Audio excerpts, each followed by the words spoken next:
मुनिं लक्ष्मीनाथसमारम्भां नाथयामुनमध्यमाम् अस्मदाचार्यपर्यन्तां वन्दे गुरुपरम्पराम् आचार्यं तिरुवडिगळे शरणं हरे रामेति कृष्णेति नाम संकीर्तनं सदा लोकक्षेमाय कुर्वन्तं प्रेमिकं सद्गुरुं भजे यत्प्रसादेन वचसां प्रसादादिगुणोदयः साविर्भवतु वाग्देवी मयि वाचा प्रसन्नया नारायणं नमस्कृत्य नरं चैव नरोत्तमं देवीं सरस्वतीं व्यासं ततो जयमुदीरयेत् व्यासाय विष्णुरूपाय व्यासरूपाय विष्णवे नमो वै ब्रह्मनिधये वासिष्ठाय नमो नमः कृष्णाय वासुदेवाय देवकी नंदनाय च नंदगोपकुमाराय गोविन्दाय नमो नमः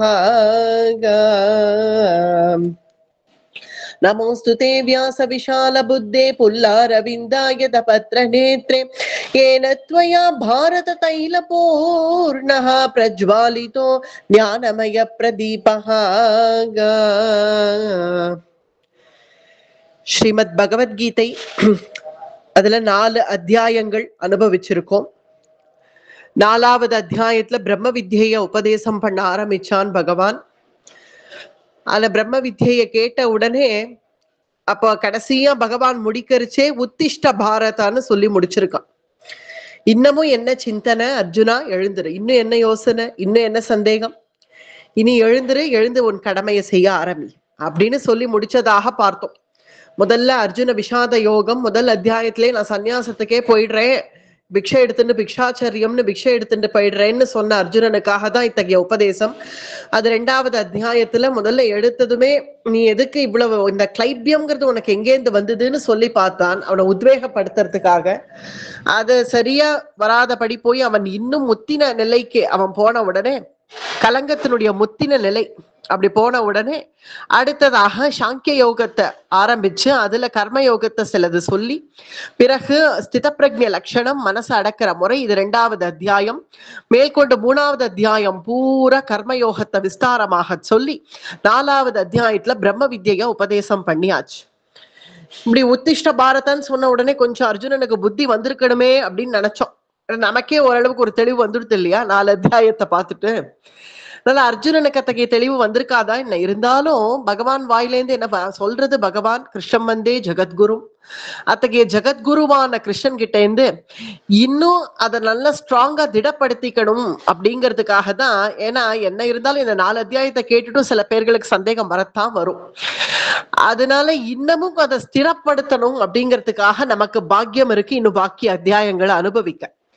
அதனால உத்திஷ்ட பாரதான உடனே அர்ஜுனன் நீங்க எழுதுனுவான்னு நினைக்க வேண்டாம். அடுத்தது 5வது அத்தியாயம் ஆரம்பிக்கிறது. இதுவும் கர்மயோகம் தான், மறுபடியும் கர்மயோகம் தான். ஆனா அந்த கர்மயோகத்திலேயே அதை எப்படி பகவானுடைய உணர்வால பண்றது அப்படிங்கிற ஒரு ஆச்சரியமான அத்தியாயம் 5வது அத்தியாயம். அர்ஜுனனுடைய சந்தேகத்தின் வழியாக தான் அது ஆரம்பிக்கிறது. முதல்ல அர்ஜுன உவாச்ச अर्जुन उवाच सन्न्यासं कर्मणां कृष्ण पुनर्योगं च संससि यच्छ्रेय एतयोरेकं तन्मे ब्रूहि सुनिश्चितौ सन्न्यासं कर्मणा कृष्ण. ஒரு விஷயம் தெளிவா புரிஞ்சிருது கிருஷ்ணா. அர்ஜுனன் சொல்றான், என்னை எழுந்துருன்னு சொல்ற, ஒரு நிமிஷம் இரு, நான் இப்ப எழுந்துக்கிறதா இல்ல. ஒரு விஷயம் எனக்கு நல்லா புரிஞ்சிடுது நீ சொன்னதுல இருந்து. என்னன்னா காமியார்த்தத்தை காட்டிலும் கர்மயோகம் சிறந்தது அப்படிங்கறத புரிஞ்சுட்டியாடாப்பா, ரொம்ப சந்தோஷம். இன்னும் வேற என்ன வேணும் உனக்கு அப்படின்னு கிருஷ்ணன் கேட்க, காமியார்த்த பலன்களை காட்டிலும் கர்மயோகம் சிறந்தது அப்படிங்கிறது நமக்கும் புரியறது இல்லையா? காமியார்த்தம் அதாவது இந்த பலனை உத்தேசி, இதை செஞ்சால் இந்த பலன், அஷ்டோத்திரம் சொன்னா இந்த பலன், அந்த பலன், அந்த பலன், அதெல்லாம் யோசிக்காம, காமியார்த்தத்தை யோசிக்காம கர்ம யோகியா எப்படி இருக்கிறதுனா, நாம் எது செய்தாலும் பகவத் கைங்கரிய ரூபேன அப்படின்னு பகவானுடைய கைங்கரியமாக பண்றது அப்படிங்கிறது கர்ம யோகியினுடைய லட்சணம். இது ரெண்டுத்துக்கும் இப்ப நமக்கு வித்தியாசம் புரிஞ்சிருது இல்லையா? அப்பதான் அர்ஜுனன் சொல்றது இப்ப நமக்கு புரியும். காமியார்த்தத்தை காட்டிலும் கர்ம யோகம் சிறந்தது அப்படிங்கிறத நான் புரிஞ்சுன்னுட்டேன் அப்படின்னு தான் நீ சொல்லியிருக்க. ஆனால் இது அப்படியே ஞான சாதனமாக எப்படி பண்றதுங்கிறத நீ சொல்லியிருக்க. ஞான சாதனமா எப்படி பண்றது? ஒரு சன்னியாசி நல்ல சித்த சுத்தியோட ஒரு தபஸ்வியா இருந்து பண்ணுவான், ஒரு கிரகஸ்தன் கர்மயோகத்தினாலேயே பண்ணிடுவான், அந்த ஞான சாதனத்தை அடைவான் அப்படிங்கிறது தானே நீ சொன்ன. நான் சரியா புரிஞ்சுட்டு இருக்கேனா இல்லையா? ஆமாப்பா, அததான் சொன்னேன். சரி, அப்படியாக எனக்கு இன்னொரு சந்தேகம் வந்துடுது. சந்நியாசம் கர்மணா கிருஷ்ணா புனர்யோகம் ச சம்சசி, நீ ரெண்டுமே சொல்றியே கண்ணா, கர்மயோகம்ங்கிற ஞான யோகம்ங்கிற, இது ரெண்டுமே மோட்ச சாதனம் அப்படின்னு தான் சொல்றேன். இது ரெண்டு எதை பற்றினாலும் மோட்ச சாதனம் தான் அப்படின்னு சொல்றேன். இந்த ரெண்டுல கர்மயோகியாவும் இருக்கலாம், ஞான யோகியாவும் இருக்கலாம். ஆனால் பற்றிக்க வேண்டியது மோட்சம்னு சொல்ற. இது ரெண்டுத்துல எது சிறந்தது? ரெண்டுத்துல எதை பற்றினாலும் மோட்ச சாதனம்ங்கிறத நான் புரிஞ்சுட்டேன். கர்மயோகத்துல போனாலும் சரி, ஞான யோகத்துல போனாலும் சரி, ஏதாவது ஒரு வழியை தேர்ந்தெடுத்து ஏதாவது ஒரு பாதையில நீ போ. ஆனா நீ அடைய வேண்டியது என்னத்தான் நீ சொல்லிட்ட, அதை நான் நிச்சயம் புரிஞ்சுட்டேன். ஆனால் இதுல எது உனக்கு ரொம்ப பிடிச்சது? இல்ல எது ரொம்ப உனக்கு சிறந்தது? ஞான யோகமாகிய இந்த பாதையில இருந்து வந்தா வாடாப்பா அப்படின்னு முதல்ல நீ அவர்களை வாரி அணைப்பியா? இல்ல கர்மயோகியாக ஒருத்தன் வந்தானா இவனை நீ வாடாப்பான்னு வாரி அணைப்பியா? உனக்கு ரெண்டு பேர்ல உனக்கு எது சிறந்ததாக நீ கருதுவாய்? அததான் கேட்கிறான். சந்நியாசம் கர்மணாம் கிருஷ்ணா புனர்யோகம் ச சம்சசி யச்ரேய ஏதயோரேகம் தன்மே ப்ரூஹி சுனிஷ்சிதம். இது ரெண்டுத்துல எது ரொம்ப சிறந்ததுங்கிறது எனக்கு தெரியவே. ரெண்டுத்துல எது ரொம்பவே உனக்கு பிடித்தமானது அல்லது சிறந்தது எது? ஏன்னா சிறந்ததுன்னு ஒண்ணு இருக்கும் இல்லையா? ரெண்டு வழின்னு ஒண்ணு இருந்தாலே இது நல்ல வழி, இல்ல இது ஓகே பரவாயில்ல, இது இப்படி வந்தாலும் வந்துடலாம் பரவாயில்ல, ஆனா இது ரொம்பவே நல்ல வழி அப்படின்னு ஒண்ணு இருக்குமே. அந்த சிறந்ததுங்கிறது எது? கர்மயோகமா ஞான யோகமா? அதாவது புரியும்படி சொல்லணும்னா கிரகஸ்தாசிரமமா சன்னியாசாசிரமமா? இதுதான் ரெண்டுத்துக்கும் உள்ள வித்தியாசம். கர்மயோகம் ஞான யோகத்துக்கு ஆசிரமங்கள் கிரகஸ்தாசிரமம் சன்னியாசாசிரமம். இந்த பேசிக்க நம்ம முதல்ல இந்த ஃபண்டமெண்டல்ஸ் புரிஞ்சுனாதான். ஏன்னா இனிமே வரக்கூடிய அத்தியாயங்கள் கொஞ்சம் டெக்னிக்கலா தான் இருக்கும்.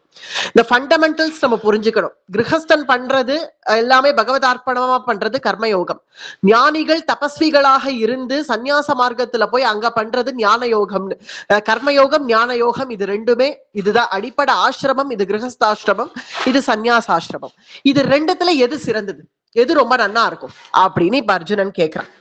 அடைய வேண்டியது ஒண்ணு, ஆனா எதுலேருந்து அடைஞ்சா சிறந்ததாக இருக்கும் அப்படின்னு அர்ஜுனனுடைய கேள்வி. அதுக்கு பகவானுடைய பதில் இந்த 5வது அத்தியாயம் பூரா.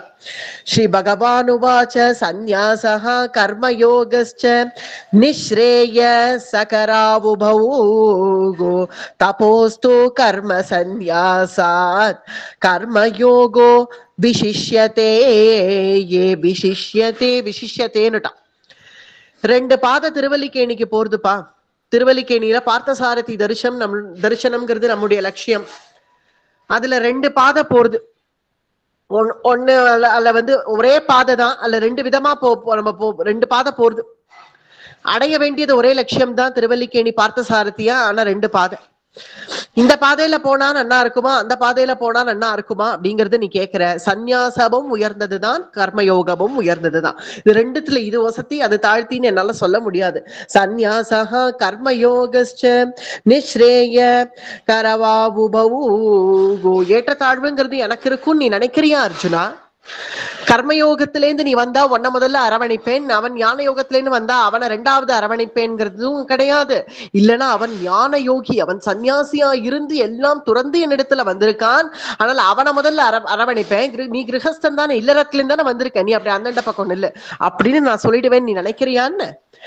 ஏற்ற தாழ்வுங்கிறதெல்லாம் ஒண்ணுமே கிடையாதே. சந்நியாசஹ கர்மயோகஸ்ச, நீ சந்நியாச மார்க்கத்திலேருந்து வந்தாலும் சரி, கர்மயோக மார்க்கத்திலேருந்து வந்தாலும் சரி, அடைய வேண்டியது என்னங்கிறது நீ எப்போ நிச்சயமாக திட வைராக்கியத்தோட கூட நீ நம்புகிறாயோ, விசேஷம்னு நீ பார்த்தேனா ஒரு உண்மை யதார்த்தம் இதுதான். சந்நியாசம்ங்கிறது உயர்ந்ததுதான், அது இல்லைன்னு சொல்ல முடியாது. என்ன இருந்தாலும் அது ஒரு உன்னத ஸ்திதி இல்லையா? எல்லாத்தையும் துறந்து அப்புறம் ஆத்ம ஞானம் பெற்று தபஸ்விகளாக ஆகிறதுங்கிறது ஒண்ணு சாமானியம் இல்லை. அதுக்கு உண்டான உயர்வுங்கிறது இருக்கத்தான் இருக்கு. இல்லைன்னு எப்படி சொல்லிட முடியும்? என்ன இருந்தாலும் இங்க மாஸ்டர்ஸ் பண்றதை விட பிஹெச்டிங்கிறது உயர்வு தானே, அது இல்லைன்னு சொல்லிட முடியுமா? படிப்புங்கிறதுல 2 சமம் தான். படிப்புங்கிறதுல மாஸ்டர்ஸும் படிப்பு தான், பிஹெச்டியும் படிப்பு தான். என்ன இருந்தாலும் பிஹெச்டிங்கிறது ஒரு படி மேல் தானே. அதை நம்ம இல்லைன்னு சொல்ல முடியாது இல்லை, ஏன்னா அது டாக்டரேட். அந்த டாக்டரேட்டுங்கிற நிலை இந்த சந்நியாசம்ங்கிற நிலை, அது நிச்சயமா ஒரு விதமா யதார்த்தமாக பார்த்தா அது உயர்வு தான், அது இல்லைன்னு சொல்ல முடியாது. ஆனா அதுக்கு நம்ம அதிகாரியான்னு பார்க்கணும், அதுதான் இங்க முக்கியம். ஏன்னா இங்க அர்ஜுனன் ஆரம்பத்திலேருந்து அதை தான் சொல்லிட்டு இருக்கான், என்னை விட்டுடு நான் ஓடிடுறேன், விட்டுடு ஓடிடுறேன், பிக்ஷை எடுத்து நான் ஓடிடுறேன் அப்படின்னு சொல்றதுனால. ஆனா யதார்த்தமான உண்மையும் சொல்லி ஆகணும், அதுக்குன்னு அர்ஜுனன் ஓடி போயிடவும் கூடாது. இப்போ அர்ஜுனனை ஓடாமலும் பார்த்துக்கணும், யதார்த்தத்தையும் சொல்லணும். அப்படிங்கிறதுனால நிஸ்ரேய கரவாவுபௌ ரெண்டுமே சிறந்ததுதான்ப்பா. நீ இது ஏற்றத்தாழ்வு கேட்காத, உயர்ந்ததுன்னு வாஸ்தவமா யதார்த்தம்னு பார்த்தா சந்நியாசம் போல உனக்கு தெரியறது வெளியில, அது உண்மைதான், இல்லைன்னு சொல்ல முடியாது. ஆனா அதுக்கு நீ அதிகாரியான்னு பாரு. தபோஸ்தோ கர்ம சந்நியாசாத் கர்ம யோகோ விசிஷ்யதே. என்னதான் அது உயர்ந்ததாக இருந்தாலும் அதுக்கு திட வைராக்கியம் அப்படிங்கிறது ஒண்ணு வேணும். ஆனா இது சுலபம்னு சொல்றேன், சுலபம்னு நான் ஒரு பாதையை காட்டுறேன், அதை விட்டுட்டு ஏன் நீ அங்கதான் போவேன்னு இப்படி அட்டம், ஏன் இவ்வளவு அடம் அர்ஜுனா? உயர்வு சந்நியாசமாக இருக்கலாம், ஆனால் ஏன்னா அது தப்போ நிலை அடையறதுனால அது சந்நியாசம் உயர்ந்ததுன்னு உனக்கு தெரியலாம். ஆனா எனக்கு அந்த உயர்வு தாழ்வெல்லாம் எதுவும் கிடையாதுப்பா. நான் உனக்கு சுலபமான வழியே காட்டுறேன். கர்மயோகம் நன்னா இருக்கு, சுலபமா இருக்கு. அது வழியா போகாம நான் அப்படியே முள்ளு தட்டி, நான் அப்படியே முள்ளு பாதையில போய் அப்படியே என் கால்ல முள்ளெல்லாம் குத்தி, கல்லெல்லாம் குத்தி, எப்படியாவது அரண்டு பிறண்டு ஓடி போய் பார்த்த சாரதியை சேவிச்சாதான் எனக்கு சந்தோஷம் அப்படின்னு நீ நினைச்சேன்னா நீ முட்டாள் தான் போ. அது இல்லாம சுலபமா இங்க நல்ல ரோடெல்லாம் போட்டிருக்கு, இப்படி வந்துரு, இப்படி வந்தேனாலும் உனக்கு பார்த்த சாரதி தரிசனம் கிடைச்சிடும். ஆனால் ஒரு உண்மை, இப்படி வரவன் தான் சீக்கிரம் வர முடியும் கர்மயோகத்திலேருந்து. ஏன்னா சுலபமான பாதை இல்லையா, அப்படி வரவன் சீக்கிரம் வந்துட முடியும். நான் முள்ளுலையும் கல்லுலையும் அகப்பட்டு எப்படியாவது போய் கஷ்டப்பட்டு போய் பெருமாளை பாக்குறேங்கிறவன் லேட்டா தான் வருவான், அவன் வரத்துக்கு கொஞ்சம் நாழி ஆகும். ஆனா இவன் வரவன் சீக்கிரமா, உனக்கு சீக்கிரமா என் இடத்துல வரணுமா, இல்ல நீ நான் அத்தகைய அஷ்டாங்க யோகத்தெல்லாம் சித்தி ஆன பிறகு அப்படி நான் தபஸ்வியாக பத்மாசனத்துல உட்கார்ந்து சர்வ இந்திரியங்களையும் வசப்படுத்தி, என்னென்ன அகர்மா விகர்மா கர்மா இதெல்லாம் பார்த்தோம் இல்லையா பூர்வ அத்தியாயத்துல, அது மூலமாக பிறகு பிராணாயாமத்துல ஏகப்பட்ட விதங்கள் பார்த்தோம். பிராணாயாமத்துல அதுவும் திரவிய யஜ்ஞம், தப்போ யஜ்ஞம், யோக யஜ்ஞம், சுவாத்திய யஜ்ஞம், ஞான யஜ்ஞம், ஏகப்பட்ட யஜ்ஞங்கள் கடந்து பிராணாயாம பலத்தினால பிராணாயாமம் பண்ணி என் சுஷும்னா நாடி வழியாக அச்சிரார்த்தி மார்க்கத்துக்கு தான் நான் போவேன் நீ அடம் பிடிச்சா, நீ வரத்துக்கு வெகு நாட்களா, அதோட நீ என்னைக்கு வந்து சேர்றது? பரிபக்குவ விசேஷம் அப்படின்னு பார்த்தா சந்நியாசம் சிரேஷ்டம் தான். ஆனால் சுலபமாக ஞானத்தை அடையிறது எதுன்னு பார்த்தா கர்மயோகமே சிறந்த வழி.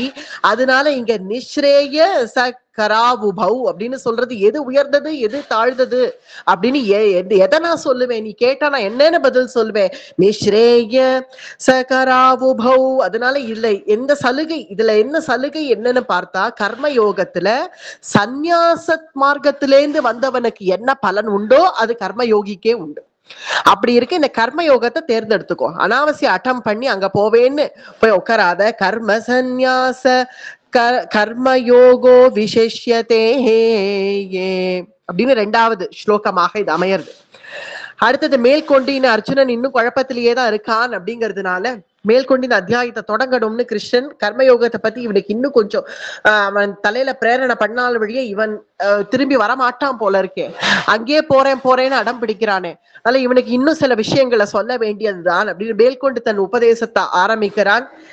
நேயஹாச நித்ய சந்நியாசி யோ ந த்விஷ்டி ந காங்க்ஷதி நிர்த்வந்த்வோ ஹி மகாபாஹோ கோ கோ சுகம் பந்தாத் பிரபுச்யதே. 5வது அத்தியாயம் 3வது ஸ்லோகம். நேயஹா ச நித்ய சந்நியாசி, இல்லறத்துல இருந்தாலும் ஒருவனை சந்நியாசின்னு கூறலாம். நேயஹா ச நித்ய சந்நியாசி. அப்படி யாருடா சந்நியாசி அப்படின்னா யாரு சந்நியாசி அப்படிங்கிற கேள்விக்கு யோன துவேஷ்டி ந காங்க்ஷதி, எவனுக்கு தனக்கு ஒண்ணு வேணும் அப்படிங்கிற அபேட்சை இல்லையோ, அல்லது இது வேண்டாம் அப்படிங்கிற உபேட்சையும் இல்லையோ, இது ரெண்டும் இல்லாதவன் யாராக இருந்தாலும் அவன் சந்நியாசி. யோன துவேஷ்டி ந காங்க்ஷதி, இது வேணுங்கிற அபேட்சையும் இருக்கக்கூடாது, இது வேண்டாம்ங்கிற உபேட்சையும் இருக்கக்கூடாது. ஏன்னா எப்ப சுகம் வேணும் அப்படின்னு நினைக்கிறத விட ஒரு பக்கம் துக்கம் வேண்டாம்னு அதை விளக்குறது, சுகம் வேணும்னு நினைக்கிறது நீ அதை நாடி போகிறாய், துக்கம் வேண்டாம் வேண்டாம் அப்படின்னு விளக்கணும் நீ நினைக்கிறது அந்த துக்கத்து மேல உண்டான வெறுப்பு. சுகத்தை எதிர்பார்க்காதே, துக்கத்தை வெறுக்காத. அப்படி ஒருவன் இருந்தால் அவன் எங்க இருந்தாலும் அவன் சன்னியாசி தான். நீ போய் அங்க தபஸ்வி ஆகி காஷாயத்தை கட்டின்னு போய் உட்காரணுங்கிற அவசியம் இல்லப்பா. யோன துவேஷ்டி ந காங்ஷதி, நீ இல்லறத்திலேயே இரு. ஆனா நீ நிச்சயமா சன்னியாசி தான். நீ அத்தகைய ஒரு திட நிஷ்டையோடு நீ இருந்தையாகில் சுக துக்கத்தை சமமாக நீ பாவிக்க தெரிஞ்சுட்டேன்னா நீ இல்லறத்துலதான் இரு, துறவரத்துலதான் இரு. நீ சன்னியாசி தான், அதை நான் இல்லைன்னு நான் எப்படி சொல்ல முடியும்? அதனால மகானுபாவா அதை பத்தி நீ யோசிக்காத. நிர்த்வந்தோஹி மகாபாஹோ அர்ஜுனா, அதனால உத்தமமான சுகத்தை நாடி போகணும்னு நீ நினைச்சா சுலபமான பாதையை தேர்ந்தெடு. சுகம் பந்தாத் பிரமுச்சதேயே. ஆனால் நான் காட்டுறது கர்மயோகம்ங்கிற பாதை தான். ஏன்னா கர்மயோகம் மே மதம்னு சொல்லிட்டான் கிருஷ்ணன். என்னுடைய மதம் கர்மயோகம் அப்படின்னு எப்போ கிருஷ்ணன் பகவான் திட நிச்சயமா சொல்றானோ, ஏன்னா ஈஸ்வரனே கர்மயோகி தான். ஏன்னா நிஷ்குண பிரம்மமாக எங்கேயோ உட்காந்து அப்படியே தேமேன் இருக்கேன்னு பிரம்மம் இருக்கிறது இல்லையே, லோகத்தை சிருஷ்டி பண்றான் இல்லையா, அதுவே பகவானுடைய கர்மயோகம். அதனால கர்மயோகம்ங்கிறது என்னுடைய மதம். அத்தகைய மதத்தை நீ பின்பற்றி வா. அடுத்தது 4வது ஸ்லோகம். சாங்கிய யோகௌ பிருதக் பாலாஹ பிரவதந்தி ந பண்டிதாக ஏகமப்யாஸ்திதஹ சம்யக் அபயோர் பிந்ததே பலம். சாங்கிய யோகௌ பிருதக் பாலா. பாலா அப்படின்னு நீங்க சொல்ற அதான் என்னன்னா ஸ்தூல திருஷ்டியாகவே பாக்குறவர்களுக்கு அவர்களுடைய ஹிருதயம் புரியாது. ஒருத்தர் வெள்ளை வேஷ்டி கட்டின்னு இருக்கிறதுனால அவன் கிரகஸ்தன், காஷாய வேஷ்டி கட்டின்னு இருக்கிறதுனால அவன் சன்னியாசி அப்படிங்கிறது ஒரு ஸ்தூல பார்வை. காஷாயத்தை கட்டின்னு அப்படி போய் உட்காண்டவர்கள் எல்லாம் பூர்ண சன்னியாசத்துவ நிலையை அடைஞ்சிட்டார்களா அப்படின்னு பார்த்தால் இருக்கவும் இருக்காது. உண்மையா உள்ள போய் அவர்கள் ஹிருதயத்தை பார்த்தாதான் தெரியும். அங்க உட்காந்து நம்ம இந்த ஒரு கதையை விளையாட்டா சொன்னோம். 2வது அத்தியாயத்துல என்ன ஆச்சோன்னு ஒரு சன்னியாசி புலமிண்டாராம். ஏன்னா அவர் புறப்பட்டு வரச்சே, கிரகஸ்தாசிரமத்திலேருந்து அவர் புறப்பட்டு வரச்சே அவர் மனைவி கர்ப்பவதியாக இருந்தாள். அப்புறம் இங்க சன்னியாசத்துக்கு வந்து அவளுக்கு என்ன ஆச்சோன்னு நினைச்சிட்டு இருந்தார். அதை கண்டுபிடிச்சான் ஒரு சிஷ்யன். கண்டுபிடிச்சு என்ன ஆச்சோ அப்படின்னு அவர் சொல்றச்சே இந்த பையனாக ஆச்சுன்னு ஒரு குழந்தையை கொண்டு வந்து காண்பிச்சான். அப்படி இருந்து என்ன பிரயோஜனம்? அதனால அவர்கள் சன்னியாசத்துக்கு போயிட்டார்கள் அப்படிங்கிறதுக்காக அவர்களுடைய ஹிருதயம் எப்படி இருக்குங்கிறத பார். இவன் வெள்ளை வேஷ்டி கட்டின்னு இவன் கிரகஸ்தாசிரமத்துல இருக்கான்ங்கிறதுனால அவன் ஏதோ குடும்பஸ்தன் இல்லறத்தை அனுபவிக்கிறான்னு நினைக்காத. அவன் ஹிருதயம் எப்படி இருந்ததுங்கிறத பாரு. குச்சேலரை போல. குச்சேலரை ஜிதேந்திரியகாங்கிறார் சுகபிரம்மம். யார் சொல்றாருன்னு பாக்கணும். சுகபிரம்மம் அப்படிங்கிறவர் நிஷ்குண பிரம்மத்தை அனுபவிச்சவர். அத்தகைய சுகபிரம்ம ரிஷி பரீட்சித்துக்கு இந்த ராஜன்னு அப்படின்னு கூப்பிட்டு இந்த கதையை சொல்றச்சே ஜிதேந்திரியகா அப்படிங்கிறார் குச்சேலர் சுதாமாவை. வெளியில ஸ்தூலமாக பார்த்தால் அவர் ஏதோ அவலை கட்டிட்டு மெனக்கட்டு அங்கேருந்து புறப்பட்டு எதுக்கு துவாரகைக்கு வந்தார்? அவருக்கு இத்தனை குழந்தைகள் இருக்கு, அவர்கிட்ட வறுமை, வாடுறது, கஷ்டப்படுறார். அதனால கிருஷ்ணன் கிட்ட இருந்து பைசா வாங்கிட்டு போறதுக்காக வந்திருக்கார் அப்படின்னு மேலோட்டமா பார்த்தா தெரியும். ஆனா அவர்களுடைய ஹிருதயம் சுகருக்கு தெரியும். சுகர் அதனாலதான் ஜிதேந்திரியகான்னு சொல்றார் குச்சேலரை சொல்லும் போது. ஜிதேந்திரியனா இருக்கக்கூடியவர் அவர். இந்த சாமானிய இந்த இன்னைக்கு வரக்கூடிய அர்த்தம், இன்னைக்கு வரும் போகும், அதெல்லாம் அவர் பொருட்படுத்துறவர் கிடையாது குச்சேலர். வெளியிலேந்து பார்த்தா அப்படி தெரியும், உள்ள என்னங்கிறது பார்க்கணும். அது போல வெளியிலேந்து ஸ்தூல திருஷ்டியால பார்க்காத அர்ஜுனா, உள்ளேந்து பார். ஸ்தூல திருஷ்டியால நீ பார்த்தேன்னா இவர்கள்லாம் தபஸ்விகள்லாம் ரிஷிகள் போல அப்படி போய் உட்காந்து இருக்கிறவர்களுக்கு எல்லாம் நல்ல சித்த சுத்தி வந்துடுத்துனோ, ஏதோ உனக்கு நீ ராஜரீகத்துல இருந்தா உனக்கு சித்த சுத்தி வராதுன்னோ அப்படி கிடையாது. அது ஆசிரமம் மட்டுமே நீ பார்க்காத, பரிபக்குவத்தை பாரு. எடுத்துக்காட்டு நமக்கு நிறைய பேரை சொல்லலாம். நாமதேவர், துகாராம், ஞானேஸ்வரர், இப்ப சமீபத்துல இருந்த தியாகராஜர், மீராபாய், இவர்கள் எல்லாருமே இல்லறத்துல இருந்தவர்கள் தான். ஆனா அவர்களுக்கு இருந்த அந்த ஞானத்தை பார்க்கணும், வெளிவேஷத்தை பார்க்கவே பார்க்காத. சாங்கிய யோகௌ பிருதக் பாலாஹா. வெளிவேஷத்தை பார்த்தா நீ யோகத்தை பார்க்க முடியாது. அவர்கள் எந்த யோகத்துல இருந்தார்கள், எந்த மார்க்கத்துல இருந்தார்கள் அப்படிங்கறத அவர்கள் ஹிருதயத்தால பார்த்தேன்னா உனக்கு புரிஞ்சிடும். நீ அங்கதான் போகணும்னு சொல்ல மாட்டேன். அடுத்தது 5வது ஸ்லோகம். யத் சாங்கைஹி பிராப்யதே ஸ்தானம் தத்யோகைரபி கம்யதே ஏகம் சாம்ரவ்யம் ச யோகம் ச யப்பஷ்யதி சபஷ்யதி. யத்சாங்கியோ பிராப்யஸ்தானம் தது. ஒரு பாதை இருக்கு, அதுல ஒருவன் எல்லாத்தையும் விட்டுட்டு போனாலும் போகலாம், இல்ல குடும்பத்தோட போனாலும் போகலாம். பாதை ஒண்ணுதான். ஞானம் அப்படிங்கிற அந்த பாதைங்கிறது ஒண்ணுதான், ஞானமாகிய பாதை. அதுல ஒருவன் தனியா நடந்து போனாலும் போகலாம், இல்ல எல்லாரையும் கூப்பிட்டு சில சௌகரியங்களும் பண்ணிட்டு தன் குடும்பத்தையும் அழைச்சின்னு போனாலும் போகலாம். ஆக லட்சியம்ங்கிறது பகவத் தரிசனம். அங்க பாதை ஒண்ணுதான். பலாவிசந்தி அப்படிங்கிறது இங்க எதுவும் இல்லை. சமபுத்தி இல்ல, சமபுத்தி அப்படிங்கிறத பாவிச்சவன் இப்படி நான் தனியா போனாதான் அங்க போய் அடைவேன் அப்படின்னு நினைக்க வேண்டாம். குடும்பத்தோட போனாலும் அவன் போய் அங்க அடைவான். அப்படி தனியா போனாதான், தனியா நான் வீசி நடக்கிறேனே, வீசி நடந்தாதான், நான் தனியாவே போனாதான், அதாவது இப்ப தனியா நீங்க சொல்றது சன்னியாசிய, எல்லாத்தையும் விட்டுட்டு போற சன்னியாசிய. தனியாக போனால்தான் அங்க போய் அடைய முடியும், இல்ல குடும்பத்தோட போனால் அங்க போய் அடைய முடியாதுன்னு நினைக்காத. ஏகம் சாரவ்யம் ச யோகம் ச, ஏகம் சாரவ்யம், அடைய வேண்டியது ஒண்ணுதான். அதை நீ தனியா போனாலும் அடைஞ்சிடுவ, குடும்பத்தோட போனாலும் அடைஞ்சிடுவ. ஆக சாட்சா்காரம்ங்கிறது கிட்டதான் போறது. அது சமபுத்தி உடையவன் இந்த ரெண்டையும் டிஸ்கிரிமினேட் பண்ணணும்னு கூட நினைக்க மாட்டான். இது வேறு அது வேறு நினைக்கணும்னு கூட நினைக்க மாட்டான். ரெண்டு பேரும் போற முறைதான் வேறையா இருக்கே தவிர, ஆனா போற பாதைங்கிறது ஒண்ணுதான் அப்படிங்கிறத விளக்குறது 5வது ஸ்லோகம்.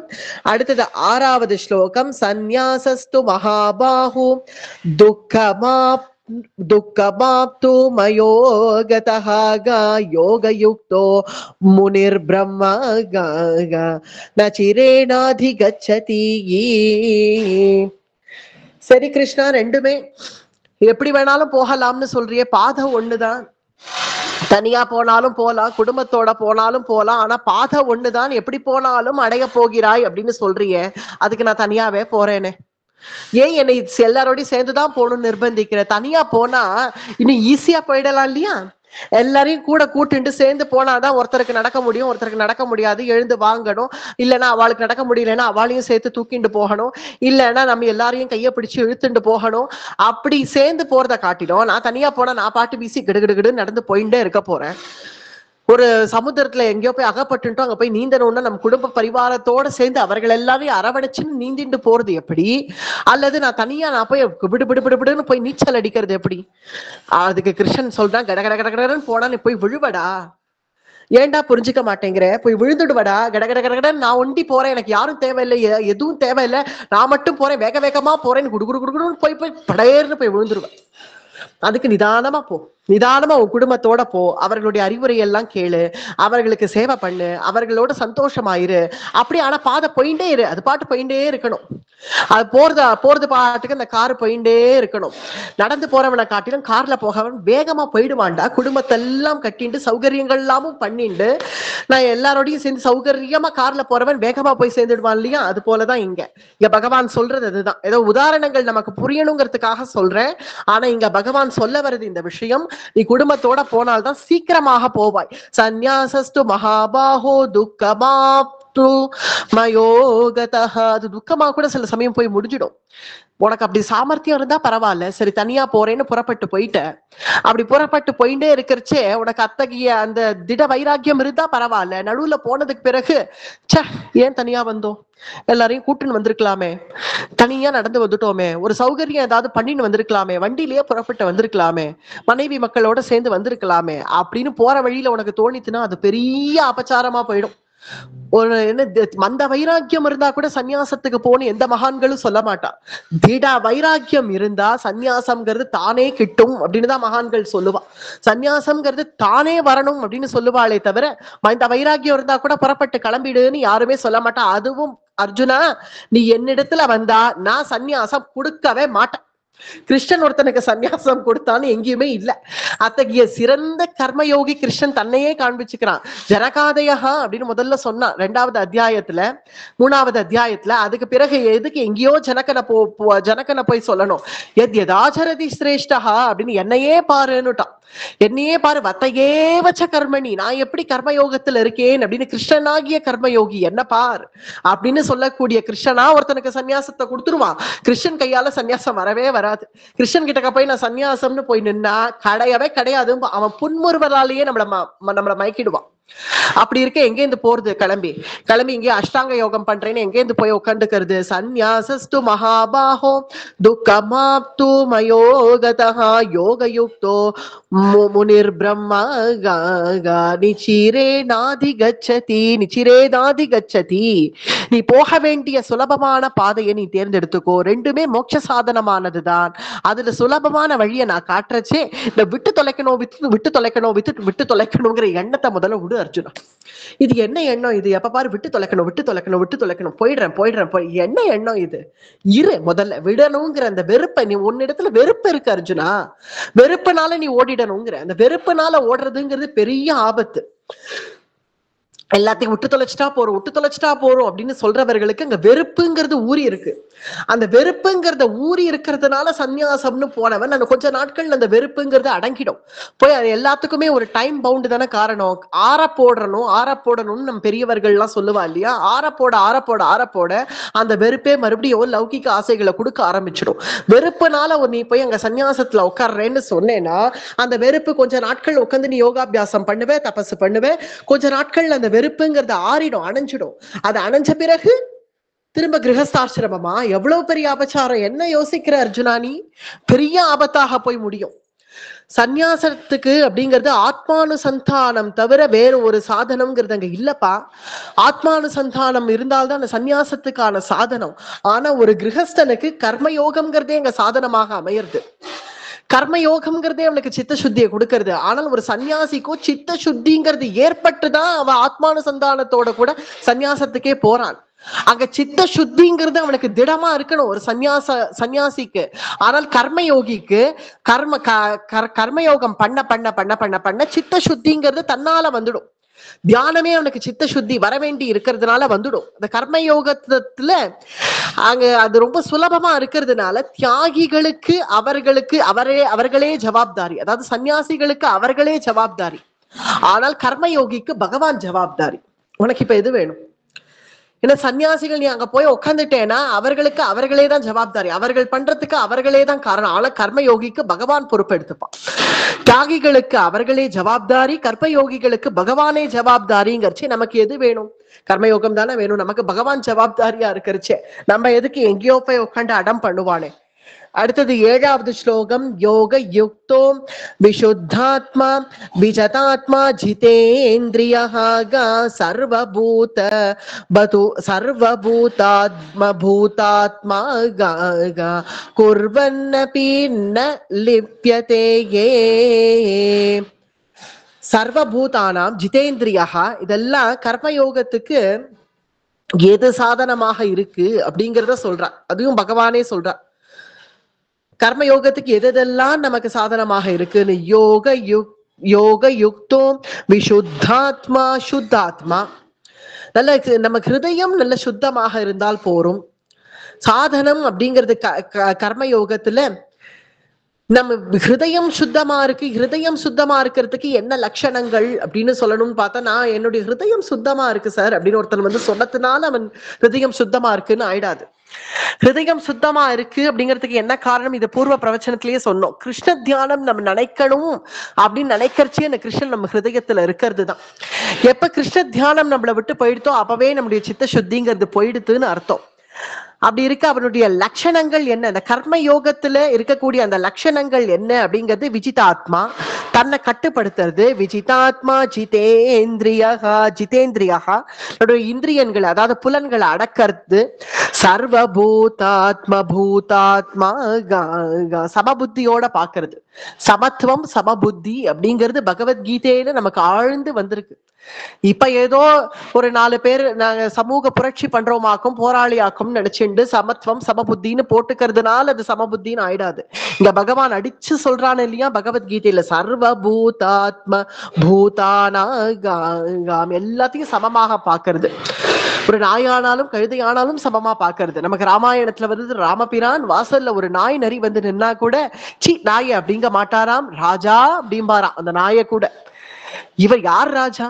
பகவான் ராஜா. அது ராமபிரான் ராஜா, ராமச்சந்திரமூர்த்தி ராஜா, சக்கரவர்த்தி திருமகன். அவர் சொல்லுவராம் ஒரு வாசல்ல ஒரு கழுத நாய் வந்து நின்னா கூட ராஜா அப்படின்னு வாரா. அது சமபுத்தி. அது எல்லாத்தையும் சமமாக பாவிக்கிறது. குர்வன் அபி, இங்க அபி அப்படிங்கிற சப்தம் வந்து இந்த லட்சணங்கள் எல்லாம் சொல்றது. சாதனமான கர்மயோகம், அது சித்த சுத்தி. அது வந்த பிறகு லோக சங்கிரகார்த்தம் கர்மயோகம். சித்த சுத்தி வந்த பிறகு நான் ஏன் இன்னும் கர்மயோகத்தை செய்யணும் அப்படின்னு கேட்டால் ஆகில். கர்மயோகம் பண்ணி பண்ணி பண்ணி பண்ணி எனக்கு சித்த சுத்திங்கிறது வந்துடுத்து. சித்த சுத்தி வந்துட்டுனா நான் புறப்பட்டு போறேனே, நான் ஏன் மறுபடியும் இன்னும் கர்மயோகத்துல இருக்கணும்? ஜனகாதையா, ஜனகர்களை போல, ஜனகாதிகளை போல அவர்களுக்கு சித்த சுத்திங்கிறது எப்படி வந்துடுத்து? அவர்களுக்கு ஊறி வந்துடுத்து இல்லையா சித்த சுத்தி. ஆனாலும் எதுக்காக ஜனகர் நாட்டையே ஆண்டுனங்க, மிதிலாபுரிய ஆண்டுனங்க உட்காண்டிருந்தார்? லோக சங்கிரகார்த்தம், லோகக்ஷேமார்த்தம். அதனால கர்மயோகம் பண்ணி பண்ணி உனக்கு சித்த சுத்தி வந்த நிலை நீ அடைஞ்சா கூட குர்பன் அப்பி, இந்த அப்பிங்கிற சப்தத்தால இங்க சொல்றார்கள், இந்த இத்தகைய லட்சணங்கள் உனக்கு வந்துட்டா கூட மறுபடியும் நீ கர்மயோகத்துல இரு. அதுக்காக ஓடிடுறேங்க, அத கர்மயோகத்திலேயே இரு. ஏன்னா லோக சங்கிரகார்த்தம், லோகக்ஷேமார்த்தம். நீ இன்னும் 4 பேர் உங்ககிட்ட வருவா, அவர்கள்ட்ட கர்மயோகம்னா என்னன்னு சொல்லு, எப்படி திட வைராக்கியத்தோட இருக்கணும்னு சொல்லு, எப்படி எல்லாம் பகவதார்ப்பணமா பண்ணணும்னு சொல்லு, நீ சொல்லி கொடு. அவர்களுக்கு சொல்லி கொடுத்துட்டு நீ கர்மயோகத்திலேயே இரு. ஆக ஓட விடுறதாக இல்ல கிருஷ்ணன் அர்ஜுனனை ஓட விடுறதாக இல்ல. இதுல இருந்து இது தெளிவா தெரியறது இந்த அத்தியாயத்துல. அடுத்தது 8வது 9வது இந்த 2 ஸ்லோகமுமே சேர்த்து பார்ப்போம். இது ஒரு விதமான ஒரு டெக்னிக்கல் ஸ்லோகம் மாதிரி தெரியும், ஆனா இது ஈஸியா புரிஞ்சுக்க கூடிய ஒரு சில ஸ்லோகங்கள் தான். நைவ கிஞ்சித் கரோமீதி யுக்தோ மன்யதே தத்வதி தத்வவித் பஷ்யன் ஸ்ருண்வன் ஸ்பிருஷன் ஜிக்ரன் அஷ்ணன் கச்சன் ஸ்வபன் ஸ்வசன். இது கொஞ்சம் பிரிச்சு படிக்கணும் இந்த ஸ்லோகம், அப்பதான் இது புரியும். இதுல எல்லா விதமான எல்லாமே வந்துடுது இந்த ஸ்லோகத்துல. அவர்கள் எப்படி கர்மயோகத்தை செய்யறார்கள் அப்படின்னு இந்த இல்லறத்திலேயே இருந்து எப்படி கர்மயோகத்தை செய்யறார்கள் அப்படிங்கறத விளக்கக்கூடிய ஸ்லோகம் இந்த 8வது 9வது ஸ்லோகம். இதுல எல்லாமே வந்துருது. பஷ்யன்னு, ஸ்ருண்வன்னு, ஸ்மிருஷன்னு, ஜிக்ரன்னு, அஷ்ணன்னு, கச்சன்னு, ஸ்வபன்னு, ஸ்வசன்னு அப்படின்னு இந்த 8வது ஸ்லோகம். 9வது ஸ்லோகத்துல என்ன சொல்றார்? பிரலபன்னு, விருசிஜன்னு, கிருஹ்ணன், அன்மிஷன், நிமிஷன்னபி இந்திரியாணீந்திரியார்த்தேஷு வர்த்தந்தி இதி தாரயன். நம்ம இந்திரிய யாத்திரை பூரா இந்த 8வது 9வது ஸ்லோகத்துல வந்துடுறது. கர்மயோகிங்கிறவர்கள் எப்படி இந்த சாதனைகள் எல்லாம் செய்யறார்கள் அப்படிங்கிறத பார்த்தா, கர்மயோகத்துல இருந்துட்டே எப்படி செய்வார்கள்? எல்லாரும் போலவும் தான் இருப்பார்கள், எல்லார போலவும் நடப்பார்கள், எல்லார போலும் எழுந்துப்பார்கள், எல்லார போலவும் தான் அவர்கள் சாப்பிடுவார்கள், எல்லார போலவே உத்தியோகத்துக்கும் போவார்கள், எல்லார மாதிரியே நமக்கு நாள் பண்டிகை விசேஷம்னு வந்தா புது வஸ்திரங்கள் இல்லாம உடுத்திப்பார்கள், எல்லார மாதிரியும் இருப்பார்கள். ஆனா எதோடையும் ஒட்டாம இருப்பார்கள், காற்ற போல, வாயுவை போல. எப்படி அது நம்ம சரீரத்துக்குள்ளேயே போறதோ, இந்த சரீரத்துக்குள்ள ரத்தம், கச, நாடி, எலும்பு, தோலுன்னு என்னென்னமோ இருக்கு. ஆனா வாயு நம்மளுடைய மூக்கு வழியாக உள்ள போறது, இந்த சரீரத்துக்குள்ள உள்ள போயிட்டு அது வெளியில வரைச்சே கொஞ்சம் போற அப்படியே ரத்தமும் சேர்ந்து வெளியில வந்தது, இல்ல கொஞ்சம் அப்படியே சதையும் சேர்ந்து வெளியில வந்ததுன்னா வருது இல்லையே. ஏன்னா அது உள்ள போயும் அந்த வாயு எப்படி எதோடையும் ஈஷாம அப்படியே உள்ளது உள்ளபடி வெளியில வருதோ, அது போல கர்மயோகிகள் பஷ்யன்னு பார்ப்பார்கள், ஸ்ருண்வன்னு கேட்பார்கள், என்னென்ன கேட்கணுமோ என்னென்ன காதுல விழறதோ. அதுக்கு விழறத நம்மளால நிறுத்த முடியறது இல்லை இல்லையா. நம்ம பாட்டுக்கு உள்ள உட்காந்து பாகவதம் படிக்கணும்னு நினைச்சா கூட வெளியிலேந்து பெருசா ஒரு ஸ்பீக்கர் அலாரம் விட்டுட்டு ஓடுவார்கள். அப்படி இருக்கச்சு அது காதுல விழறதுதான் விழருது. என்ன பண்ண முடியும்? ஸ்ருண்வன்னு, ஸ்மிருஷன்னு எல்லாம் அங்கங்க அது எல்லாத்தையும் தொட்டு தொட்டு தான் அனுபவிக்க வேண்டியதா இருக்கு.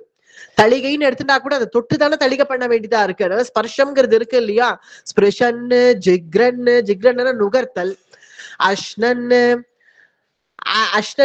உண்ணுதல், நம்ம சாப்பிட வேண்டியதா இருக்கு. அதுக்கு சரீர யாத்திரை நடக்கிறதுக்காக சாப்பிட வேண்டியதா தான் இருக்கு. கச்சன்னு இந்த இடத்துல கச்சன்னு செல்லுதல், அங்க இங்க ஓடி நம் காரியாலயங்கள்ல செய்ய வேண்டியதா தான் இருக்கு. ஸ்வபன்னுங்கிறது நம்ம கனவும் காணுவார்கள், கனவு காணாம இருக்க மாட்டார்கள். ஏன்னா நான் ஒரு நல்ல ஒரு வீடு வாங்கணும் சார், ஒரு நல்ல கிரகம் வாங்கணும், ஒரு வீடு வாங்கலாம்னு இருக்கேன். இது ஒரு விதமான கனவு தான் ஸ்வபன்னு. சரி, வீடு வாங்குறேன்னு சொல்லி சாமானிய கிரகஸ்தனாதானே இவன் இருக்கான். இவனுக்கு எங்க இருக்கு சித்த சுத்தி? இவனை போய் எப்படி கர்மயோகின்னு சொல்ல முடியும்? அந்த கிரகம் கிருஷ்ண பூஜைக்காக, அந்த கிரகம் கிருஷ்ணார்ப்பணத்துக்காக, கிருஷ்ண பூஜைக்காக, 4 அடியார்கள் பகவத்கீதை பாராயணம் பண்றதுக்காக, 4 நாம சங்கீர்த்தனம் பண்றதுக்காக அப்படின்னு நினைச்சிட்டானாகில் அவன் கர்மயோகி தான். ஸ்வபன்னு ஸ்வசன்னு, ஸ்வசன்னு சுவாசித்தல், நம்ம சுவாசிக்கிறது. அடுத்தது 9வது ஸ்லோகத்துல என்னென்ன வருது? பிரலபன்னு பேசுறது, விசிருஜன்னு துரத்துறது, அங்க இங்க துரத்துறதும் தான் இருக்கு நம்முடைய வாழ்க்கையில. கிருஷ்ணன்னு ஏற்றல், கிருஷ்ணன்னு ஏற்றம், உன்மிஷன்னு திரத்தல், நிமிஷன்னாபி மூடுதல். இது எல்லாம் இதெல்லாம் நம்ம ஒரு கிரகஸ்தன் பண்றதுதான் நம்ம அன்றாட நம்ம இந்திரியங்களால பண்றது. இது ரெண்டுமே 8, 9வது ஸ்லோகத்துல இதெல்லாம் செய்வார்கள்ங்கிற கர்மயோகி. இதெல்லாம் செய்வார்கள். சாமான்யமா பார்ப்பார்கள், சாமான்யமா கேட்பார்கள், சாமான்யமா சிரிப்பார்கள், சாமான்யமா சாப்பிடுவார்கள், சாமான்யமா கனவு கூட காணுவார்கள், சாமான்யமா தொடுவார்கள், சாமான்யமா ஓடுவார்கள், அங்க ஓடுவார்கள், எல்லாத்தையும் செய்வார்கள். ஆனால் அவை அனைத்தும் நான் வேறு ஆத்மா வேறு அப்படிங்கிற ஆத்ம ஞானத்தோட செய்வார்கள். இந்திரியா நீந்திரியார்த்தேஷோ கோ வர்த்தந்த இதி தாரயன்னு, இந்திரியத்துக்கு வசமாகாம வர்த்தந்த இதி தாரயன்னு. இது வெறும் ஒரு கருவிகள். இந்த கருவிகள் அதுகளுடைய வேலையை செய்யறதே தவிர நான் வேறு, என்னுடைய ஆத்மஸ்வரூபம் வேறு அப்படிங்கிற அந்த ஜிதேந்திரியனாக இருந்து அத்தகைய செய்வார்கள். அத்தகைய கர்மயோகிகள். நீ ஏதோ அவர்கள் இங்க போறார்கள் அங்க போறார்கள், சாமானிய ஒரு கிரகஸ்தனை போலதான வாழறார்கள், இவனை எப்படி கர்மயோகின்னு சொல்றதுன்னு நினைக்காத அர்ஜுனா. அவர்கள் ஹிருதயம் எப்படி இருக்குன்னு பார். அவர்கள் இதெல்லாம் செய்வார்கள், ஆனா அவர் ஆத்ம ஞானத்தோட இருப்பார்கள். 10வது ஸ்லோகம். பிரம்மண்யாதாய கர்மாணி சங்கம் த்யக்த்வா கரோதி யஹ லிப்யதே ந ச பாபேன பத்மபத்ரமிவாம்பசாகா. தன்னுடைய சர்வ கர்மங்களையும், கர்மயோகிகள் எப்படி இருப்பார்கள்ங்களுடைய லட்சணத்தை தான் சொல்லிட்டு வரார். தன்னுடைய சர்வ கர்மாக்களையும், தான் செய்யக்கூடிய கர்மங்கள் எல்லாத்தையும் பிரம்மத்திடத்திலேயே நிறுத்தி உள்ளார்கள். பிரம்மத்திடத்திலேயே அப்படியே லயமாக்கிடுவார்கள். பிரம்மன் யாதாய கர்மாணி சங்கம் த்யக்த்வா கரோதி யஹ. இது ஒரு சங்கம் தான். நம் கர்மா பண்றது, இத்தகைய சாதனைகள்லாம் கூட ஒரு சங்கம் தான். அத்தகைய சங்கத்துல ஈஸ்வரன் தான் கர்த்தா, நான் வெறும் கருவி அப்படின்னு தான் அவர்கள் நினைப்பார்கள். லிப்யதே ந ச பாபேன, அது பாப கர்மாவா இருந்தாலும் சரி, புண்ணிய கர்மாவா இருந்தாலும் சரி, ஏதோ கர்த்தா அவன், கருவி நான் அப்படிங்கிறத, நம்மளுடைய பலன், நம்மளுடைய உத்தம, நம்ம அடைய வேண்டிய கதி மோட்சம் அப்படிங்கிறதுல திடமா இருப்பார்கள். இப்போ ஒரு பயம் வந்துடுத்து அர்ஜுனனுக்கு. மறுபடியும் இதை கேட்டதும் ஒரு பயம். என்ன பயம்னா, அப்படின்னா என்ன கிருஷ்ணா இது? நம்ம இத்தனை நாய் நம்ம என்ன பார்த்துட்டு இருக்கோம்? கர்மாவை பண்ணி பண்ணி பண்ணி அதனுடைய பலன்களே நம்ம பலனை பத்தி யோசிக்காம, காமியார்த்தமா பண்ணாம, கர்மாவை நம்முடைய கடமையாக நினைச்சோ அல்லது பகவதார்ப்பணமாக நினைச்சோ பண்ண பண்ண பண்ண அதுவே அந்த பலன்களை மட்டும் கொடுக்கறதோட இல்லாம நமக்கு உத்தம சாதனமான மோட்சத்தையும் சேர்த்து கொடுத்துடுறது, நமக்கு சித்த சுத்தியை கொடுத்துடுறதுங்கிறது தானே நம்ம இவ்வளவு நேரம் பார்த்துட்டு இருக்கோம். அது மோட்சத்தை கூட அவர்கள் விரும்ப மாட்டார்கள்னு சொல்லிட்டான் கிருஷ்ணன். கிருஷ்ணன் என்ன சொல்றான்? கர்மயோகிகள் எனக்கு மோட்சம் வேணும், அதனால நான் கர்மயோகியா இருக்கேன்னு கூட நினைக்க மாட்டார்கள். அவர்கள் பாட்டு கர்மயோகத்துல இருப்பார்கள், அவ்வளவுதான். மோட்சம் வேணுங்கிற ஒரு அபிலாஷை கூட அவர்களுக்கு இருக்காது அப்படின்னு சொன்னதும் பயம். இப்ப அர்ஜுனனுக்கு அவன் யோசிக்கிறான், மோட்சத்தை கூட விரும்ப வேண்டாமா? ஒரு கர்மயோகி மோட்சத்தை கூட விரும்ப மாட்டானா? அத்தகைய வைராக்கியம் வந்துடுமா எப்படி ஒரு கிரகஸ்தனுக்கு? என்ன கிருஷ்ணா சொல்ற? அப்படியா? ஆமாம்பா. அவர்களுக்கு மோட்சத்தை அடையணுங்கிற பலன் வேணுங்கிற ஆசையும் இல்ல, அது வேணாம்ங்கிற நிராசையும் இல்ல. நம்முடைய இதுக்கான பலன் மோட்சம்னு நினைச்சிட்டேன்னா மறுபடியும் அது காமியார்த்த பலன்கள் தானே. இதுக்கான பலன் மோட்சம் அப்படின்னு நினைச்சிட்டேன்னா, அதனால மோட்ச பலன்கள் கூட தனக்கு வேணும்னு நினைக்க மாட்டார்கள். அவர்கள் பண்ண வேண்டிய கர்மாவை பகவதார்ப்பணமா பண்ணிட்டே இருப்பார்கள், அவ்வளவுதான். அவர்கள் மோட்சத்தை கூட யோசிக்க மாட்டார்கள். அவர்கள் பண்ண வேண்டியதை பண்ணுவார்கள். ஆனா அவர்களுக்கு மோட்சம்ங்கிறது நான் கொடுக்கிறேன் அப்படிங்கிறது 10வது ஸ்லோகம். அடுத்தது காயேன மனசா புத்தியா केवलैरिन्द्रियैरपि ये योगिनः कर्म कुर्वन्ति ये सङ्गं त्यक्त्वात्मशुद्धते शुद्धये ये காயேன வாச்சா அப்படின்னு நம்ம ஒரு ஸ்லோகம் சொல்லிட்டு இருக்கோம்ல, அதே ஸ்லோகம் தான் இது. அதுக்கான விவரம் என்னதான் இது, காயேன மனசா புத்தியா. அதர் கேவலைஹி அப்படின்னு நீங்க ஏன் சொல்லியிருக்கானா, கேவலைர் இந்திரியாரபீன கேவலைஹி அப்படின்னு நீங்க சொன்னதுக்கான காரணம், இதெல்லாம் ஒரு கேவலம் ஏதோ ஒரு இந்திரியம், கருவிகள். இந்திரியம்ங்கிறதுக்கு கருவிகள் அப்படின்னு அடிக்கடி அர்த்தம் நமக்கு சொல்லப்படுறது. இந்த கருவிகள் கர்த்தா அவன் அப்படிங்கறத அத மனசுல வச்சுண்டு, கர்த்தா ஈஸ்வரன் பகவான் அப்படிங்கிறத மனசுல வச்சுண்டு, இப்ப நமக்கு இருக்கக்கூடிய சங்கத்தெல்லாம் விட்டுட்டு, சங்கம்ங்கிறது இந்த இந்திரியங்களோட நம்ம இருக்கிறது ஒரு சங்கம் தான். கண்ணு நன்னா தெரியணும், காது நன்னா கேட்கணும் அப்படின்னு அந்த இந்திரியத்தோட ஒரு அபிமானம் இருக்கு இல்லையா, அதுவும் ஒரு விதமான சங்கம். அத்தகைய அந்த சங்கத்தெல்லாம் விட்டுட்டு ஆத்ம சுத்தியோட கூட இந்த கருவிகளை கொண்டு நான் ஆராதனம் பண்றது அவனை, அது பகவத் கைங்கரிய ரூபமாக பண்றேன் அப்படின்னு நினைச்சுட்டு இருக்கிறவன் இப்ப மேற்கொண்டு சொல்லப்பட்ட அவ்வளவு இந்திரியத்தால பண்ண வேண்டிய விஷயங்கள் எல்லாம் பண்ணிண்டு, ஆனா கேவலைர் இந்திரியா கேவலைஹி இந்திரியைரபி, இது கேவலம் இந்திரியங்கள் தானே, இதெல்லாம் கருவி ஓடுற வரைக்கும் ஓடும், ஒரு நாள் அதை அப்படியே மூடுறச்சே அதையும் நம்ம ஏத்துக்கணும் அப்படின்னு நினைக்கிறவன் சிறந்த கர்ம யோகியாக இருப்பான். யோகினஹா கர்ம குர்வந்தி சங்கம் த்யக்த்வாத்ம சுத்யதேயே, அவன் ஹிருதயம் சுத்தமாக இருக்கும். அப்படி ஒரு கர்மயோகி இருந்தாலாகில் அவன் ஹிருதயம் சுத்தமாக இருக்கு அப்படின்னு அர்த்தம். அது இது கேவலைஹி இந்திரியாரபி அப்படின்னு இந்த இந்திரியங்களை கொண்டு இதெல்லாம் செய்யறவன் ஏதோ நான் செய்யறேன் அப்படிங்கிற அகம்பாவத்தை விட்டுட்டு அவன் இந்த கருவிகள் ஏதோ ஓடுற வரைக்கும் ஓடுறதுன்னு நினைக்கிறவன் சிறந்த கர்மயோகி. அடுத்தது 12வது ஸ்லோகத்தை அதனுடைய கண்டினியூவேஷன் தான். யுக்தஹா கர்ம பலம் த்யக்த்வா சாந்தி மாப்னோதி நைஷ்டிகீம் அயுக்தஹா காமகாரேண பலே சக்தோ நிபத்யதே ஏ.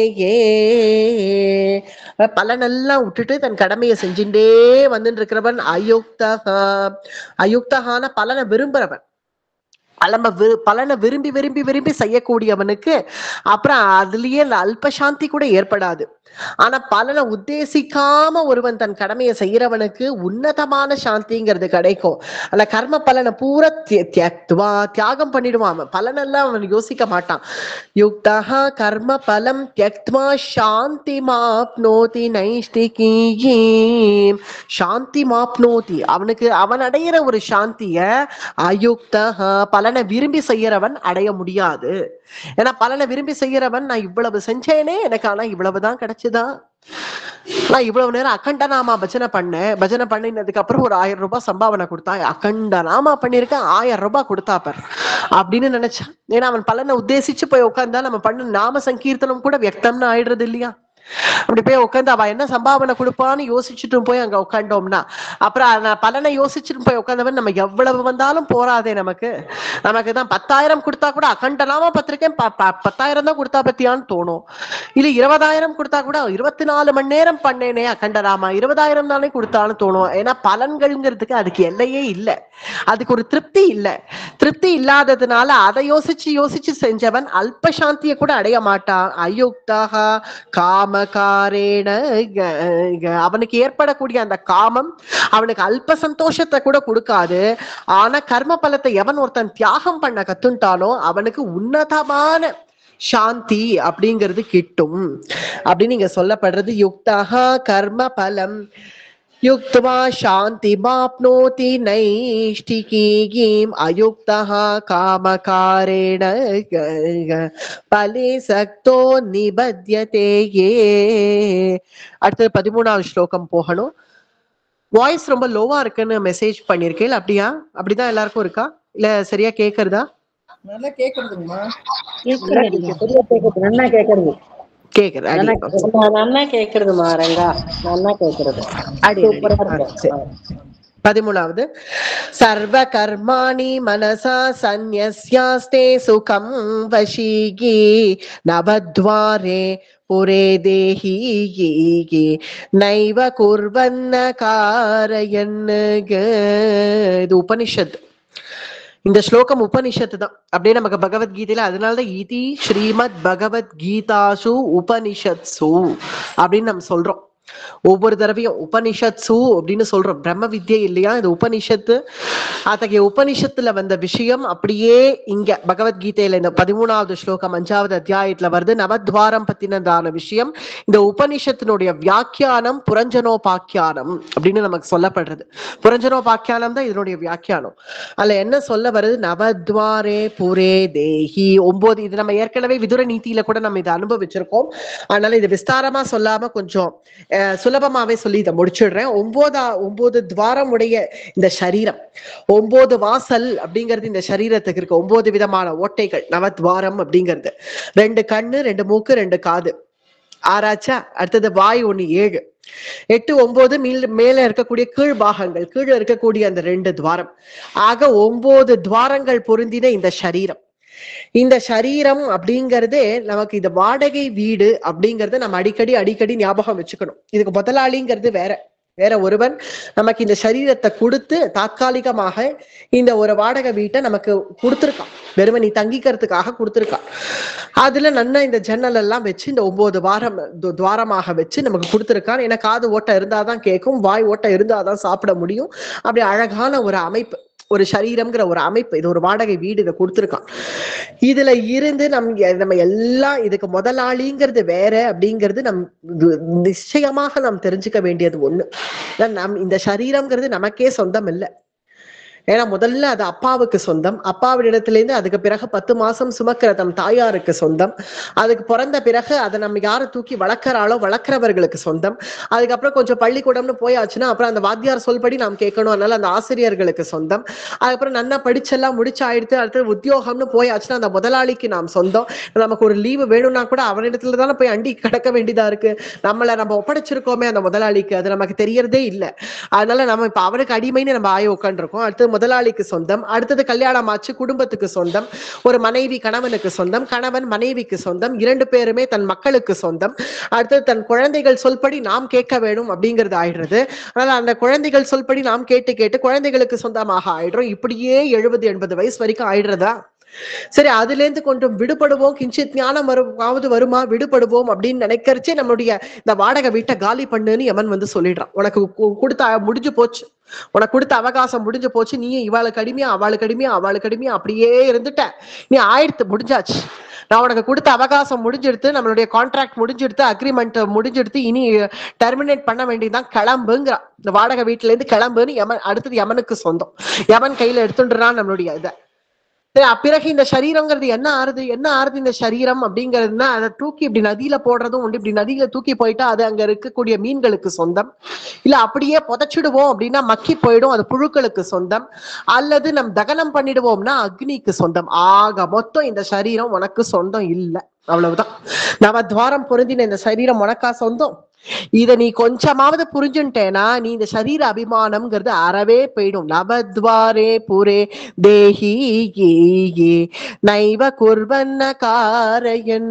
ஏதோ ஒரு கொஞ்ச நாட்கள் நீங்க இருந்துக்கோன்னு உனக்கு கொடுத்தா, அந்த இருந்த நாள்ல நீ என்ன பண்ணணும்? அந்த சரீரத்தை நீ நல்லபடியா பாத்துக்கணும். இந்த வீட்டை நான் நல்லபடியா பாத்துக்கணும், ஒயிட் வாஷ் பண்ணணும், அதுக்கு நான் சுண்ணாம்பு அடிக்கணும், அதை நான் ரிப்பேர் பண்ணணும் அப்படின்னு எல்லாம் பாத்துக்கிறத விட்டுட்டு இப்போதைக்கு இங்க இருக்க இடம் கிடைச்சிருக்கோ இல்லையோ, அதனால இந்த இருக்கிற இடத்துக்குள்ள நமக்கு ஒரு கிரகம், ஒரு நிழல்னு ஒண்ணு கிடைச்சிடுத்தோ இல்லையோ, இந்த நிழல்ல இருந்து நம்ம நிம்மதியா கீத பாராயணம் பண்ணிடுவோம். எத்தனை நாட்கள் இந்த நிழல்ல நம்ம இருக்கோமோ அது வரைக்கும் நமக்கு ஒரு கூரை கிடைச்சிடுத்து, இந்த ஒரு கிரகம் கிடைச்சிடுத்து. அதனால நம்ம நிம்மதியா பகவத அனுபவம் பண்ணி அதுக்கப்புறம் முதலாளி அந்த வாடகைக்காரன் வந்து இந்த வீட்டை காலி பண்ணு அப்படின்னு சொல்றச்சே சந்தோஷமா காலி பண்ணுவோம். ஏன்னா நம்ம இருந்து அனுபவிக்க வேண்டியதை அனுபவிச்சாச்சு இந்த கிரகத்துல. அது போல நம்முடைய நவத்வாரம் பொருந்தின இந்த சரீரமாகிய இந்த வாடகை வீட்டில் நம்ம இருக்கிற வரைக்கும் நம் நிம்மதியா பகவத் அனுபவம் நம்ம ஆழ்ந்து நம்ம இருந்துட்டோமாகில் நாளைக்கு வந்து ஒருத்தன் நம்மளை போன்னு துரத்துவானேங்கிற பயம் கூட நமக்கு வராது. ஏன்னா நமக்கு போற இடம் நிச்சயம் ஆயிடுத்து. போற இடம் நமக்கு நிச்சயம் ஆகலைன்னா தானே நம்ம பயப்படணும். சொந்த வீடு ஒருத்தன் கட்டின்னு இருக்கிறவன் இந்த வாடகை வீட்டுல இன்னைக்கு இருக்கிற வரைக்கும் அவன் பயப்பட மாட்டான், யோசிக்க மாட்டான். ஏன்னா நம்ம சொந்த கிரகம் அங்க இருக்கு, தயாரா இருக்கு. என்னைக்கு இவன் வந்து காலி பண்ணுன்னு சொல்றானோ அன்னைக்கு நம்ம புறப்பட்டு சொந்த கிரகத்துக்கு நம்ம போக போறோம் அப்படிங்கிற சந்தோஷத்தோட கூடவே எப்படி இருப்பானோ அது போல என்னைக்காவது வந்து காலி பண்ணுன்னு இந்த பாசத்தை கழுத்துல போட்டு இழுக்கிற சமயத்துல நம்ம விஷ்ணு பாசத்தர்களை பார்க்க போறோம் அப்படிங்கிற சந்தோஷமே நமக்கு இருக்குமே தவிர, ஏன்னா போற இடம் நிர்ணயமா இருக்கிறதுனால. போற இடம் நிர்ணயம் இல்லாதவன் தான் அடடே எனக்கு இன்னும் அடுத்து சொந்த கிரகம் கூட இல்லையே, நான் இனி எங்க போவேன்னு தவிப்பான். நான் எங்க போறேன், சந்தியில வந்து நின்னேனேன்னு பயப்படுறவர்கள் அவர்கள். ஆனா நம்ம பயப்படணுங்கிற அவசியம் இல்லை. ஏன்னா நம்ம போற இடம் அங்க நிர்ணயம் ஆயிடுது. சர்வ கர்மாணி மனசா சந்நியாசே சுகம் வஷி. அவன் அனுபவிக்கிற சுகம் வஷி, வேற யாரும் அனுபவிக்க முடியாது. ஏன்னா என்னைக்கு கிளம்ப சொன்னாலும் தயார். ஏன்னா சொந்த கிரகம் எனக்கு தயாரா இருக்கு. ஏதோ தாற்காலிகமா இங்க வந்து நான் உட்காந்துருக்கேன், அவ்வளவுதான். சொந்த கிரகம், அந்த சொந்த கிரகத்திலயோ நீ ஒண்ணுமே கொண்டு வராதங்கிற, பாபத்தையும் கொண்டு வராத புண்ணியத்தையும் நம்ம கொண்டு வர வேண்டாம். எதையும் கொண்டு வராம நம்ம அப்படியே ஒண்ணுமே இல்லாம போலாம். ஏன்னா அது நம்முடைய சொந்த கிரகம். ஏன்னா இங்க இருக்கிற வாடகை கிரகத்துல நம்ம சொந்த கிரகம்னு நினைச்சுட்டோம் ஆகில் இந்த வாடகை கிரகத்தை இங்க வந்தா கூட நம்ம ஏதாவது வாங்கிட்டு வர வேண்டியதா இருக்கு. ஆத்துல இருக்கிறவா கேட்பா, என்ன வெளியில போயிட்டு வந்தியா, என்ன வாங்கிட்டு வந்த அப்படின்னு தானே கேட்கிறா. ஆனால் அந்த கிரகத்திலயோ நீ எதையும் கொண்டு வராத, நீ மட்டும் வாங்குறா, அப்படியே வாங்குற. அத்தகைய சொந்த கிரகம் நமக்கு இருக்குங்கிற நிச்சயம் இருக்கிறவர்கள் இந்த நவத்வாரம் புரிந்தின இந்த சரீரத்தை நினைச்சு யோசிக்கணுங்கிற அவசியம் கூட இல்லை. நவத்வாரே புரே தேஹி நைவ குர்வன்ன காரயன்னு. 14வது ஸ்லோகம் அடுத்தது போலாம். न कर्तृत्वं न कर्माणि लोकस्य सृजति प्रभुः गो न कर्म फल संयोगं गो गो स्वभावस्तो प्रवर्तते ये. என்னைக்குமே ஒரு கர்த்தாவையும் ஈஸ்வரன் படைக்கல, நீ கர்மாவை பண்ணுன்னு ஈஸ்வரன் சொல்லல, இல்ல உனக்கு கர்ம பலன்கள் நான் கொடுக்க போறேன் அப்படிங்கறதையும் பகவான் சொல்லல. ந கர்த்திருவம் ந கர்மாணி லோகஸ்ய சிருஜதி பிரபுஹு. எல்லாம் இயற்கை தானாகவே நடக்கிறது, எல்லாம் நேச்சர். இது ஒரு நாஸ்திகவாதம் போல தெரியும் இத பார்த்தா. ஆனால் இங்க நல்லா ஆழ்ந்து பார்க்கணும், இது வியாக்கியானம் அப்படியா இருக்கு. எல்லாம் நேச்சர், எல்லாம் நேச்சர் படி தானே நடக்கிறதுன்னா அப்புறம் எங்க இருக்கான் ஈஸ்வரன் ஒரு கேள்வி வந்துடும். ந கர்ம பல சம்யோகம் ஸ்வபாவஸ்து பிரவர்த்ததே. ஸ்வபாவஸ்து பிரவர்த்ததே அப்படின்னா எல்லாம் தானாகவே நடக்கும், எல்லாம் நேச்சர், எல்லாம் இயற்கை, ஸ்வபாவஸ்து எல்லாம் ஸ்வபாவமாகவே நடக்கும். அப்படின்னா பிறகு கிருஷ்ணா நீ எதுக்கு? அதுக்குதான் முதல் ஸ்லோகத்துல முதல் வரியிலேயே சொல்லிட்டான், லோகஸ்ய சிருஜதி பிரபுஹு பிரபுஹு. அந்த இயற்கையை அவன் சிருஷ்டி பண்ணான், பிரபுஹு. அது புரிய தாறுமாறா இருக்கும். இயற்கையே இயற்கை அப்படின்னு நம்புறவர்களுக்கு இயற்கையாக தாறுமாறா இருக்கும், அமைப்பா இருக்காது. ஒரு மியூசியம் போல அமைப்பா இருக்கு பாருங்க. மலைனா இப்படிதான் இருக்கும், மலை கரெக்டா அது அந்த எல்லை இப்படி இப்படி உயர்ந்து இப்படி நிற்கும். சமுத்திரம் சரியா அந்த எல்லை தாண்டாம அது வரைக்கும் வருதே, அவ்வளவு தூரம் அலை வருதே, இன்னும் கொஞ்சம் இப்படி அந்தண்ட பக்கம் அடிக்கிறதுக்கு எவ்வளவு நேரம் ஆகும், அது எல்லாம் தாண்டாம அப்படி நிக்கிறது இல்லையா சமுத்திரம். இதெல்லாம் பார்த்து பார்த்து அப்படி யாரு அமைச்சிருக்கா, இப்படி யாரு அமைச்சா அப்படிங்கறத புரிஞ்சுட்டராகில் நம்ம இயற்கைன்னு நம்ம இதை சொல்ல மாட்டோம். இயற்கை தானா ஏதோ சிருஷ்டி ஆச்சுன்னு சொல்ல முடியாது. நான் அமைப்பா இருக்கு, தானா இருந்தா தாறுமாறா இருக்கும். அது அமைப்பா எப்படி அந்த மியூசியம் போல இருக்கும், அதுல இருந்தே புரியணும் பின்னாடி இருந்து ஒருத்தன் அதை செயல்படுத்தினான் அப்படின்னு. லோகஸ்ய சிருஜதி பிரபுஹு. ஆனால் நீ உன்னை கர்த்தாவாக நீ இரு, நீ கர்ம யோகத்துல இரு, நீ இப்படி இருந்தா உன்னை கர்ம பலன் கொடுக்கறேன், இதெல்லாம் ஈஸ்வரன் சொல்லி உன்னை அனுப்பல, உன்னை ஒண்ணு திணிச்செல்லாம் அனுப்பல. நீ இதை செய் அதை செய்யணும் உன்னை திணிச்செல்லாம் உன்னை அனுப்பல, சிருஷ்டிச்சிருக்கான் அவ்வளவுதான். புத்திங்கிறது உன்னுடைய கையில இருக்கு. நீ எதை பேசுறியோ அது உன் கையில இருக்கு, நீ எதை பாக்குறியோ உன் கையில இருக்கு. புத்திங்கிறது சுதந்திரமாக இருக்கு. இது நம்ம ஒரு விளக்கினுடைய எக்ஸாம்பிளை வச்சு இது நம்ம முன்னாடியே சொன்னோம். அது மறுபடியும் இந்த வரக்கூடிய அடுத்த ஸ்லோகத்திலயுமே அது வருது. என்னன்னு பார்த்தோம்னா ஈஸ்வரன் சாட்சியாக இருக்கான் பகவானை தவிர. நீ இப்படி இரு, நீ அப்படி இரு, நீயா இங்க வா, நீ என்ன பண்ணு, நீ கர்மயோகத்துக்கு போ, நீங்க வாப்பா உனக்கு நான் என்ன கொடுக்குறேன், தியான யோகம் கொடுக்குறேன், நீ போய் தியானம் பண்ணு போ, நீங்க வாப்பா உனக்கு ஞான யோகம், அப்படி ஒண்ணு யாருக்கும் அசைன் பண்ணிலாம் அனுப்பல பகவான் யாருக்கும். ந கர்த்திருவம் அப்படின்னு நான் யாரையும் கர்த்தாவாகவும் படிக்கல. ந கர்மாணி நான் யாரையும் நீ கர்மா பண்ணுன்னு சொல்லல.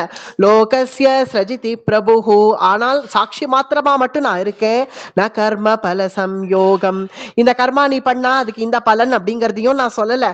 ஸ்வபாவஸ்து பிரவர்த்ததேகே அதனுடைய ஸ்வபாவத்துல நடந்துட்டே இருக்கு. அப்படியா அப்படியா பின்ன ஏன் சமபுத்தி உடையவன் தானே ஈஸ்வரன். அப்ப சமபுத்தியோட தான் நீ இருக்க. நீ யாருக்கும் எந்த டிஸ்கிரிமினேஷனும் நீ கொடுக்கல. நீ இதை செய்ய அதை செய்யலாம் நீ யாருக்கும் எதுவும் சொல்லலைன்னா கிருஷ்ணா பின்ன ஏன் ஒருத்தன் நன்னா இருக்கான், நல்ல புண்ணிய கர்மா நன்னா அனுபவிச்சுட்டு இருக்கான், மற்றொருவனுக்கு நொண்டியா இருக்கான், இல்ல முடமா இருக்கான், கண்ணு தெரியாதவனா இருக்கான், வாய் பேச முடியாம இருக்கான், காது கேட்காதவனை போல இருக்கான், இல்ல புத்தி சுவாதீனம் இல்லாதவனை போல கூட இருக்கான். அதெல்லாம் எதுனால? உனக்குதான் எந்த பேதமும் இல்லைங்கிறியே. அப்ப படைக்கிறவனை முழிச்சா படைக்க வேண்டியது தானே. எதுக்கு ஒருத்தனை நொண்டியாக, ஒருத்தனை முடமாக, ஒருத்தனை கண்ணு தெரியாதவனாக இப்படி எல்லாம் லோகத்துல கஷ்டப்படுறவர்கள் கஷ்டப்பட்டு தானே இருக்கா. அதெல்லாம் எதுனால? இதெல்லாம் ஏன் இப்படி ஒரு சாரார யாரையாவது ஒருத்தரை பார்த்தா இவன் நன்னா இருக்கா, முழுசா சரீரத்தோட இருக்கா, நவத்வாரங்கள் பொருந்தின சரீரம் முழுசா இருக்கு. ஒருத்தரை பார்த்தா அவர்களுக்கு ஏதாவது ஒரு குறை இருக்கு, புத்தியே சுவாதீனம் இல்லாம இருக்கு, இல்ல கண்ணே தெரியாம இருக்கு. இதெல்லாம் ஏன் நடக்கிறது? பின்ன இதெல்லாம் பூர்வ ஜென்மத்தினுடைய பலாவிசந்தி, அவ்வளவுதான். பூர்வ ஜென்மாவில நம்ம பண்ணக்கூடிய பிராரப்தம் அது எனக்கு மறந்தே போயிடுத்தேன். இது அடிக்கடி எல்லாருக்கும் இந்த ஒரு கேள்வி வரும் இல்லையா? பூர்வ ஜென்மத்துல எப்பயோ நான் ஏதோ செஞ்சேன்னா அதுக்கு எனக்கு பலன் இந்த ஜென்மத்திலயா? அதுதான் எனக்கு மறந்தே போயிடுத்தேன். நான் பண்ணது மறந்தாலும் நீ பண்ணது இல்லைன்னு ஆகாது. 10 வருஷம் கழிச்சு ஒரு திருடன் பிடிபட்டாலும் அவனுக்கு தண்டனைங்கிறது உண்டுதான். ஏதோ இங்க நன்ன திருடிட்டான், நிறைய திருடி கொள்ளையடிச்சுட்டு அவன் எங்கேயோ அயல் நாட்டுக்கு ஓடி போயிடுறான். ஓடி போனவன் 10 வருஷம் கழிச்சு அவன் பிடிபடுறான் ஆகில் 10 வருஷம் கழிச்சு அவனுக்கு கோர்ட்ல தண்டனை கொடுக்குறாளா? இல்லைன்னா அது எப்பயோ 10 வருஷம் முன்னாடி பண்ணவன் தானே பரவாயில்லன்னு விட்டுடுறாளா? நீதிபதிகள் அந்த கேஸுங்கிறது ஃபைல் ஆயிடுது. எப்ப நீ அந்த பாதகம் பண்ணியோ பரமாத்மாவுடைய கோர்ட்டுல அந்த கேஸுங்கிறது ஃபைல் ஆயிடுது. அது நீ அடுத்த ஜென்மத்துல பிடிபட்டாலும் சரி, இந்த ஜென்மத்திலே பிடிபட்டாலும் சரி, தண்டனைங்கிறது உனக்கு நிச்சயம் உண்டு. ஏதோ தாற்காலிகமா தள்ளி போறாப்புல தெரியறது. பாபம் பண்றவர்களுக்கு பாபமெல்லாம் பண்ணிட்டு இருக்கார்களே அவர்களுக்கு எந்த தண்டனையும் கொடுக்கலையேன்னா அது தாற்காலிகமா தள்ளி போடப்பட்டிருக்கு, அவ்வளவுதான். அவர்கள் என்னைக்கு பிடிபடுறார்களோ அன்னைக்கு மாட்டினார்கள், அன்னைக்கு அதோட மாட்டியே தீருவார்கள்ங்கிறது எல்லாருடைய பிராரப்த கர்மா. அதை அனுபவிச்சுதான் ஆகணும்னு நேற்றைய தினம் கூட சொன்னோம். 4வது அத்தியாயத்திலயும் அது வந்தது. பிராரப்த கர்மாங்கிறத அனுபவிச்சே ஆகணும். இவர்கள் உடனே பிடிபட்டுடுவார்கள். ஏன்னா சில பேர்கள் இப்படி திருடனை பார்த்த உடனே சில திருடர்கள் இப்படி பிடிபட்டுடுவார்கள், உடனே தண்டனை. சில பேர்கள் இங்கேயும் அங்கேயும் ஓடிட்டவர்களுக்கு எப்பயோ 10 வருஷம் கழிச்சு பிடிப்பட்ட ஒரு திருடன் 10 வருஷம் முன்னாடியா எனக்கு அது ஞாபகமே இல்லையே சார், என்ன யோரஹானர் எனக்கு ஞாபகமே இல்லையே, நான் எப்பயோ 10 வருஷம் முன்னாடி பண்ணது ஞாபகம் இல்லைனாலும் அது நீதான்ப்பா. நீ உன்னுடைய அடையாளங்கள் எல்லாம் கூட மாத்தி இருக்கலாம், மாறுவேஷம் போட்டு இருக்கலாம், எப்படி வேணா இருக்கலாம். ஆனால் எங்களுக்கு தெரியும் அது நீதான், குற்றவாளி நீதான். ஆனா அதுக்கான தண்டனை உனக்கு கொடுத்துதான் ஆகணும் அப்படின்னு எப்படி ஒரு நீதி ஸ்தலம் இயங்குகிறதோ அது போலதான் இங்க பரமாத்மாவனுடைய நீதி ஸ்தலம். நீ இந்த ஜென்மத்திலேயே பிடிபட்டாலும் சரி, அடுத்த ஜென்மத்துல பிடிபட்டாலும் சரி, இல்ல 10 ஜென்மா கழிச்சு பிடிபட்டாலும் சரி, நீ பண்ண கர்மத்துக்கு உனக்கு பலன்கிறது உன்னுடைய பிராரப்த கர்மா நீ அனுபவிச்சுதான் ஆகணும். அப்படிங்கிறதுனால அது ஒருத்தன் நொண்டியாக மடமாக தெரியறதே தவிர இந்த ஜென்மாவில அவன் நல்லவனா தானே இருக்கான், இப்ப இருக்கான், போன ஜென்மால இல்லைன்னு புரிஞ்சுக்கணும். எப்ப ஒருத்தன் இத்தகைய ஒரு பிராரப்தத்தை அனுபவிக்கிறானோ இப்ப நல்லவனா இருக்கானேன்னு பார்க்க கூடாது. பூர்வ ஜென்மத்துல எங்கேயோ ஒரு இடத்துல தப்பு பண்ணிருக்கான், அதனாலதான் ஏதோ பார்க்க கூடாதத பரஸ்திரீ லாவண்யத்தை அனுபவிச்சிருப்பான், அதனால இப்ப கண்ணு தெரியல. கேட்க கூடாததை கேட்டிருக்கான், அதனால இப்ப காது கேட்கல. ஏதோ புத்திய வச்சுட்டு நல்லது பண்ண வேண்டியவன் யாருக்கோ தீங்கு நினைச்சிருக்கான், அதனால இப்ப புத்தி சுவாதீனம் இல்ல. இந்த கையால யாரையோ கொலை பண்ணிருக்கான், அதனால இப்ப கை இல்ல.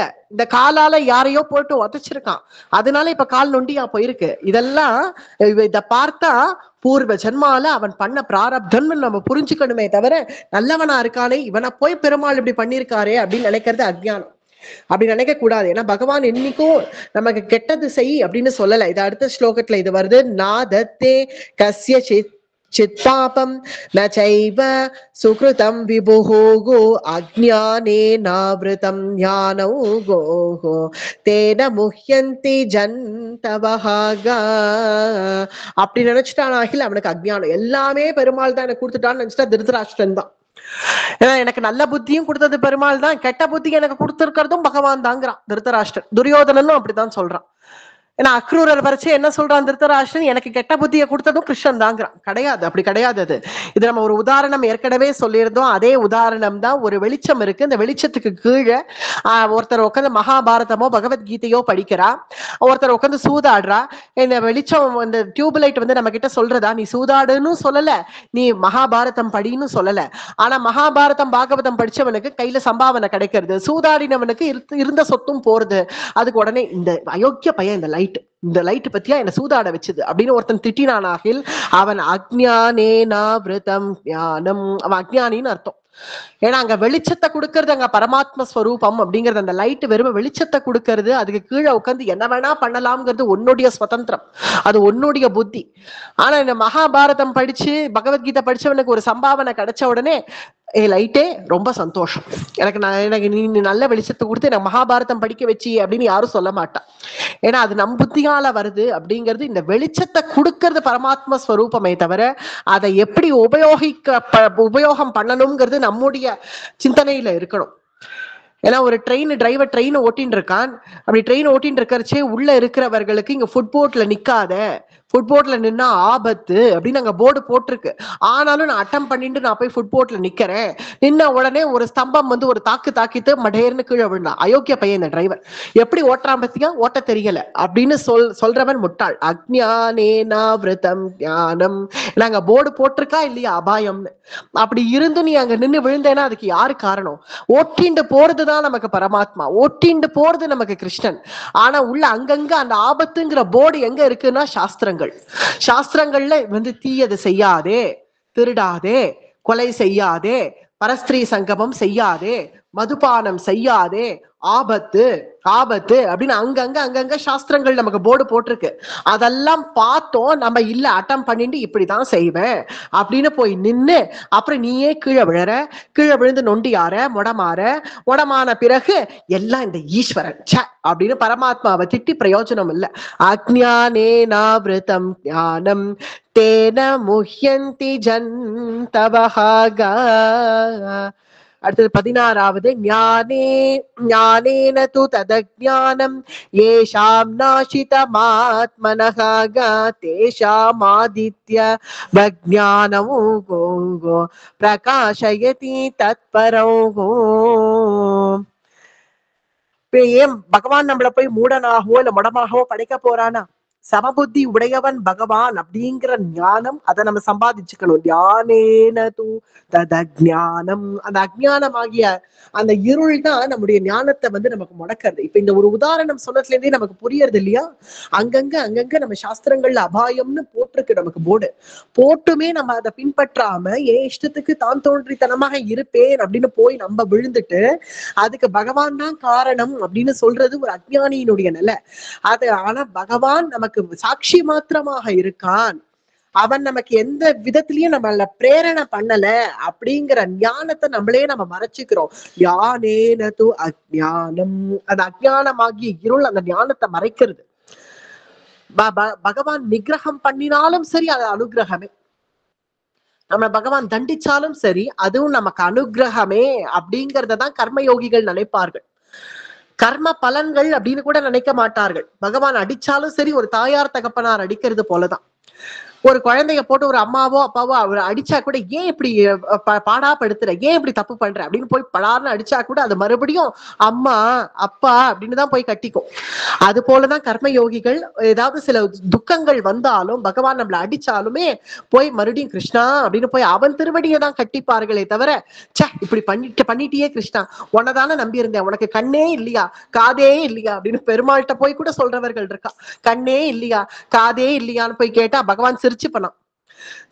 சரி ஏதோ குழந்தை ஏதோ புலம்பிட்டு போறதுன்னு சிரிச்சுப்பானாம் பகவான். ஏன்னா முதல்ல மாம்பழம் ஒரு குழந்தை வேணும்னு அட்டம் பிடிக்கிறது, அந்த மாம்பழத்தை சரிப்போ அட்டம் பண்றதேன்னு ஒரு தாயார் வாங்கி கொடுத்துடுவா. மாம்பழம் கொஞ்சமா சாப்பிடுடா, நிறைய சாப்பிடாதடா, சூடாயிடும்டா, கேட்கல சாப்பிட்டுடுறது. ஆசையில மொத்த பழம் அது நல்ல தித்திப்பா இருக்கு, சாப்பிட்டுடுறது. சாப்பிட்டு முடிச்ச பிறகு அடுத்த நாள் வயத்த வலி, ஏன்னா அந்த மாம்பழம் சாப்பிட்டதனுடைய சூடு வயத்தை போட்டு தாக்குறது. மறுபடியும் அந்த தாயார் என்ன பண்ணுவா, அந்த குழந்தைய தூக்கி தன் மடியில போட்டு இந்த சாப்பிடு விளக்கெண்ணெய், விளக்கெண்ணெய சாப்பிட்டு, மாம்பழத்தை கொடுத்ததை காட்டிலும் அந்த விளக்கெண்ணெயை இன்னும் திடமா கொடுப்பா. திடமா அந்த விளக்கெண்ணெய் கொடுக்கறச்சு இதை வாழ்னு கத்துறது. மாம்பழத்தை சாப்பிடுறச்சே நல்லா சந்தோஷமா சாப்பிட்டுருது. சந்தோஷத்தை அனுபவிக்கிறச்சே நாம் சந்தோஷமா அனுபவிச்சுடுறோம் மாம்பழத்தை போல. அதுக்கு பிறகு அந்த ஒரு துக்கம் அப்படிங்கறது வரச்சே அந்த விளக்கெண்ணெயை தடவரிச்சே வாழ்னு கத்தினாலும் அந்த தாயார் இழுத்து பிடிச்சு தடவத்தான் தடவுவா.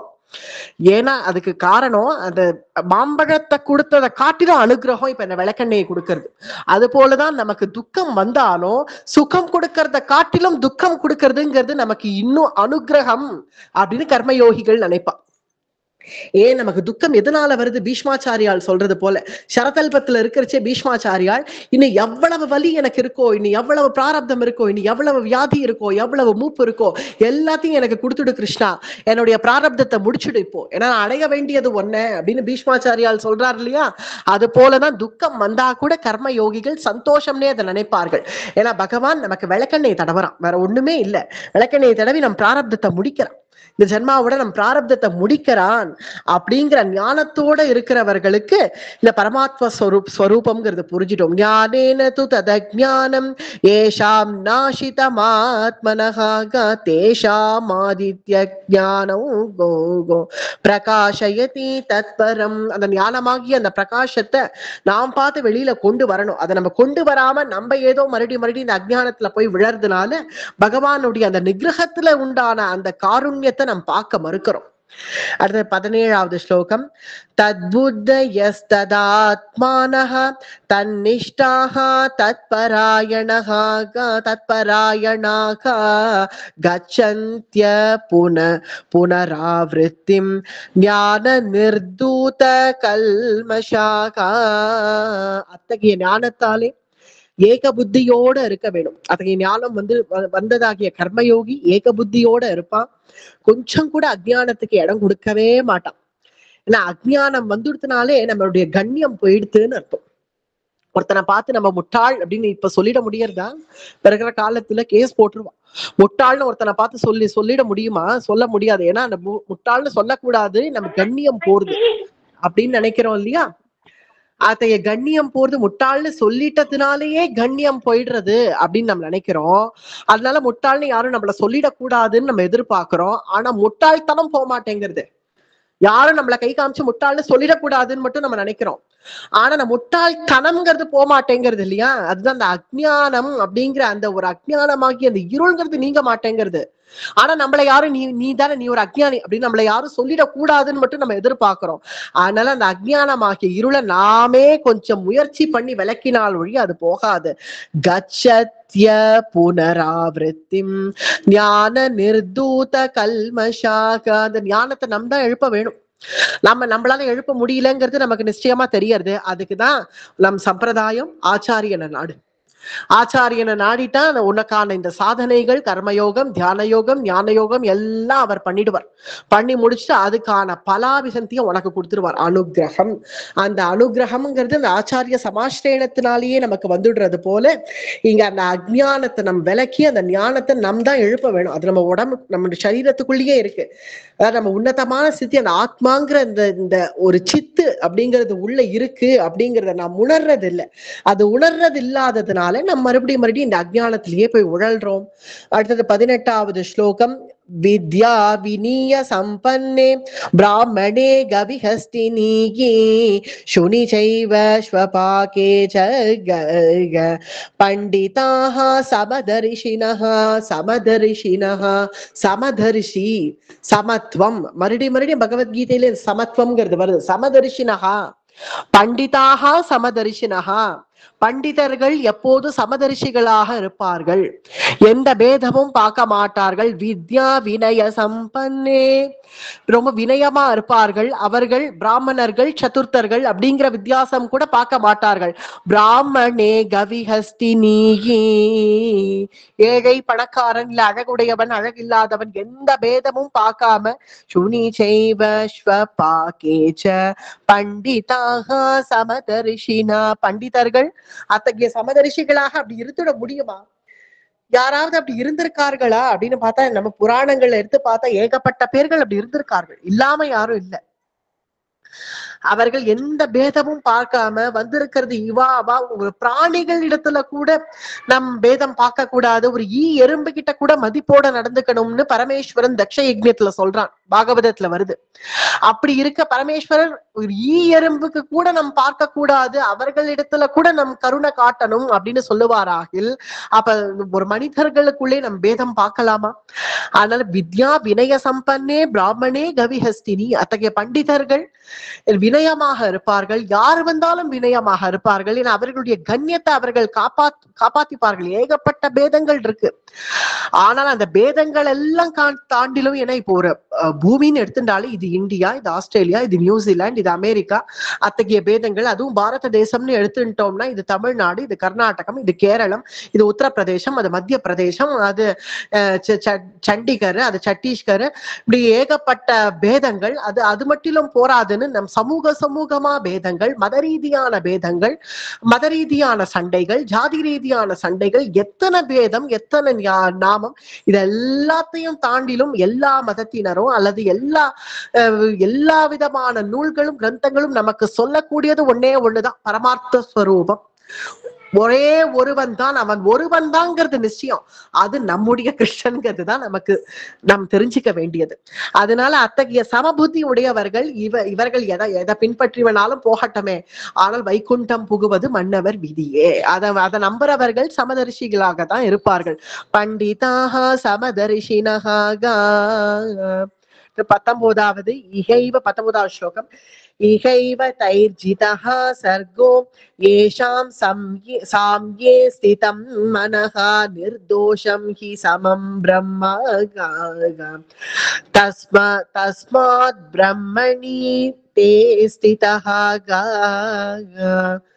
எல்லாவற்றிலும் பேதம் தெரியும், ஆனா ஒன்றை பார்த்தால் மட்டும் பேதமே தெரியாது, அதுதான் பிரம்மம். வேற எத்த பார்த்தாலும் பேதம் தெரியும். ஏன்னா இவன் உயரமா இருக்கான், இவன் குள்ளமா இருக்கான், இவன் கொஞ்சம் வெளுப்பா இருக்கான், அவன் கருப்பா இருக்கான், இவன் இப்படி இருக்கான் அப்படி இருக்கான், அது இதுன்னு இத ரூப ரீதியான பேதங்கள், மத ரீதியான பேதங்கள், பிரதேச ரீதியான பேதங்கள். இங்க முன்னாடி ஸ்லோகத்துல சொன்னது போதுதான் ஏகப்பட்ட பேதங்கள், ஆனா ஒன்னே ஒண்ணு சாஸ்வதம். இத்தகைய பேதத்துக்கும் எதெல்லாம் சொல்றோமோ அத்தனைக்கும் அந்தர்யாமி கிருஷ்ணனே அப்படிங்கிறது சத்தியம். நிர்தோஷம் ஹி சமம் பிரம்மா. சமம் பிரம்மா அது எப்படி? எல்லாத்துலயும் அந்தர்யாமி பரமாத்மா தானா, எல்லாத்துலயுமே சமமா? அப்ப அதுல ஏதாவது தோஷம் வந்துடாதோ? நிர்தோஷம் ஹி சமம் பிரம்மானா எந்த தோஷமுமே இல்ல, அதனால நிர்தோஷம் ஹி சமம் பிரம்மா. அது எப்படி? சரி, ஏதோ ஒரு மனுஷன் இடத்துல எல்லா மனிதர்களுக்கும் அந்தர்யாமி கிருஷ்ணனேன்னு வேணா சொல்லிக்கலாம், பரமாத்மாவேன்னு சொல்லிக்கலாம். ஒரு சாக்கடையில நெழியற புழு அது எங்கேயோ சாக்கடைக்குள்ள இருக்கே, அது அப்படி சாக்கடையில சாக்கடைனாலே நம்ம நாற்றம் தானே நினைக்கிறோம், துர்நாற்றம், ஓடி போயிடுறோமே. அது உள்ள ஒரு புழு நெளியறது, அந்த புழுக்கும் அந்தர்யாமி பிரம்மம் தான், பரமாத்மா தான்னா இது என்னது? இது சரியா இருக்கா? இது அப்படி சரியா இருக்கா? அப்படின்னா சரியாதான் இருக்கு. நிர்தோஷம் ஹி சமம் பிரம்மா. இது ஒரு உதாரணம். சூரியனுடைய பிரதிபிம்பம் கங்கையில தெரியறது. கங்கையில சூரியனுடைய பிரதிபிம்பம் தெரியறச்சு. அப்படி கங்கா தீரத்துல இந்த சூரியன் அப்படி பாக்குறோம், சூரியனுடைய பிரதிபிம்பம் அப்படி தெரியறது. ஆனால் ஒரு சாக்கடை தண்ணியில கூட அதே சூரியனுடைய பிரதிபிம்பம் தெரியறது. அது தெரியறதுனால சூரியனுக்கு காந்தி குறைஞ்சதுன்னு ஆயிடுதா என்ன? இது கங்கையில தெரியறதுனால சூரியனுக்கு காந்தி நன்னா இருக்குன்னோ, இல்ல ஒரு சாக்கடையில தெரியறதுங்கிறதுனால சூரியனுக்கு காந்தி குறைஞ்சிடுறதுன்னு இல்ல. சூரியனுடைய காந்தி அதுக்கு இருக்கிறது போல புழுவுக்கும் அந்தர்யாமி அதே பகவான் தான், நமக்கும் அந்தர்யாமி அதே பகவான் தாங்கிறதுனால அவனுக்கு ஒண்ணு தோஷம் வந்துடாது. நிர்தோஷம் ஹி சமம் பிரம்மா. அவன் நிர்தோஷமா இருக்கான், ஆனா அத்தனைக்கும் அந்தர்யாமி அவன்கிறது சத்தியம். அடுத்தது 21வது ஸ்லோகம். இது 2 ஸ்லோகத்துக்குமே சமபுத்தியோட எப்படி இருக்கணும் அப்படின்னு சொல்லப்படுறது. சமபுத்திங்கிறது எப்படி இருக்கணும் அப்படிங்கிறதுனா வேண்டியது வேண்டாதது, இது வேண்டத்தக்கது வேண்டத்தகாதது, இது எல்லாமே தேவையில்லை அப்படின்னு நினைச்சுட்டு வேண்டியது வேண்டாததுன்னு பேதப்படுத்தாமல் எல்லாத்தையும் ஒரே சரியாக பார்க்கறது சமபுத்தி. ஏன்னா இப்படி ஏசியில உட்காந்து நல்லா அனுபவிக்கிறவர்களை காட்டிலும் வயல்வெளியில இருக்கிறவர்கள் நல்லா ஆரோக்கியமா புஷ்டியா இருக்கார்களா இல்லையா? ஏன்னா நம்ம உள்ளேயே உட்காந்து ஏசிலேயே உட்காந்து நம்ம நல்லா அனுபவிச்சு அந்த ஏசி காத்து கொஞ்சம் குறைஞ்சு கொடுத்துன்னா அவ்வளவுதான், நம்மளால இருக்க முடியல, உசுங்கிறோம். ஆனா வயல்வெளியில அத்தகைய வெயில்லையும் அங்க ஏறி உழறவர்களை போய் பார்த்தோம்னா தெரியும், அவர்களுக்கு இந்த ஏசி வேணும்னு தோணுமா, இல்ல நம்ம உட்காந்து எங்கேயாவது நிழல் தேடணும்னு தோணுமா, இல்ல காத்து வேணும்னு தோணுமா, இயற்கையோட ஒன்று இருக்கார்கள். அவர்களுக்கு ஏசி இருந்தாலும் ஒண்ணுதான், இல்லாட்டாலும் ஒண்ணுதான். அவர்கள் எதையும் கண்டுக்க மாட்டார்கள், தன்னுடைய சரீரத்தை பத்தி கண்டுக்க மாட்டார்கள். எப்படி வேணா இருந்துட்டு போட்டுமே, நான் என் கடமையை செய்யறேன்னு செய்யறார்கள் இல்லையா வேளாண்மை துறையில இருக்கிறவர்கள். அவர்களை காட்டிலும் ஒரு உயர்ந்தவர்கள் யார் இருக்க முடியும்? அவர்கள் அந்த அபரிச்சித்தமான ஒரு சுகத்தை அனுபவிப்பார்கள்.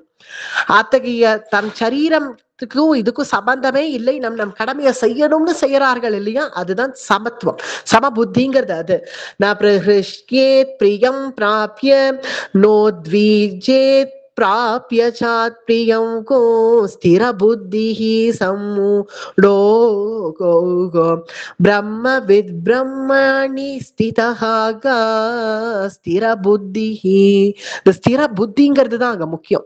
அந்த ஸ்திர புத்தி, இந்த சுகம் இதெல்லாம் அனுபவிச்சாதான் நான் நன்னா இருக்கேன், சந்தோஷமா இருக்கேங்கிறது இல்ல. வயல்வெளியில அத்தகைய கஷ்டத்துல வேலை செய்யறவர்கள் கூட அந்த ஒரு பிடி அன்னம் எடுத்துண்டு அதை உட்காந்து வாயில போட்டுப்பார்கள். பத்தியெல்லாம் அந்த இயற்கையை பார்த்து இயற்கையோட ஒன்றி அந்த மரத்தடி வாரத்துல உட்காந்து அந்த மனைவி தன்னுடைய கணவனுக்காக அந்த ஒரு தூக்கிண்டு வந்து அந்த கணவனுக்கு கையில சாதம் கொடுப்பா. அந்த மனைவியோட முகத்தை பார்த்து சிரிச்சு பேசிண்டே ரெண்டு பேரும் அந்த இயற்கையோட ஒன்றி சாப்பிடுவார்கள். அவன் அனுபவிக்கிற அந்த சுகத்தை சௌக்கியத்தை இங்க இந்த ஏசி ரூம்ல உட்காந்து கையெழுத்து போடுறவன் அனுபவிக்க முடியாது. ஏன்னா அவர்கள் சரீரத்தை ரொம்ப பொருட்படுத்த மாட்டார்கள். ஆனா இங்க இருக்கிறவர்கள் நம்ம சரீரம் முக்கியம் நினைப்பார்கள். அதனாலதான் ஒரு கார்ல ஏறி உட்காந்தா கூட ஏசி ஆன் பண்ணுங்க சார் அப்படிங்கிறோம். ஆனா அவர்களும் எதுல இருந்தாலும் தன்னை அடாப்ட் பண்ணிப்பார்கள், அடாப்ட் பண்ணிக்க தக்கவர்கள்.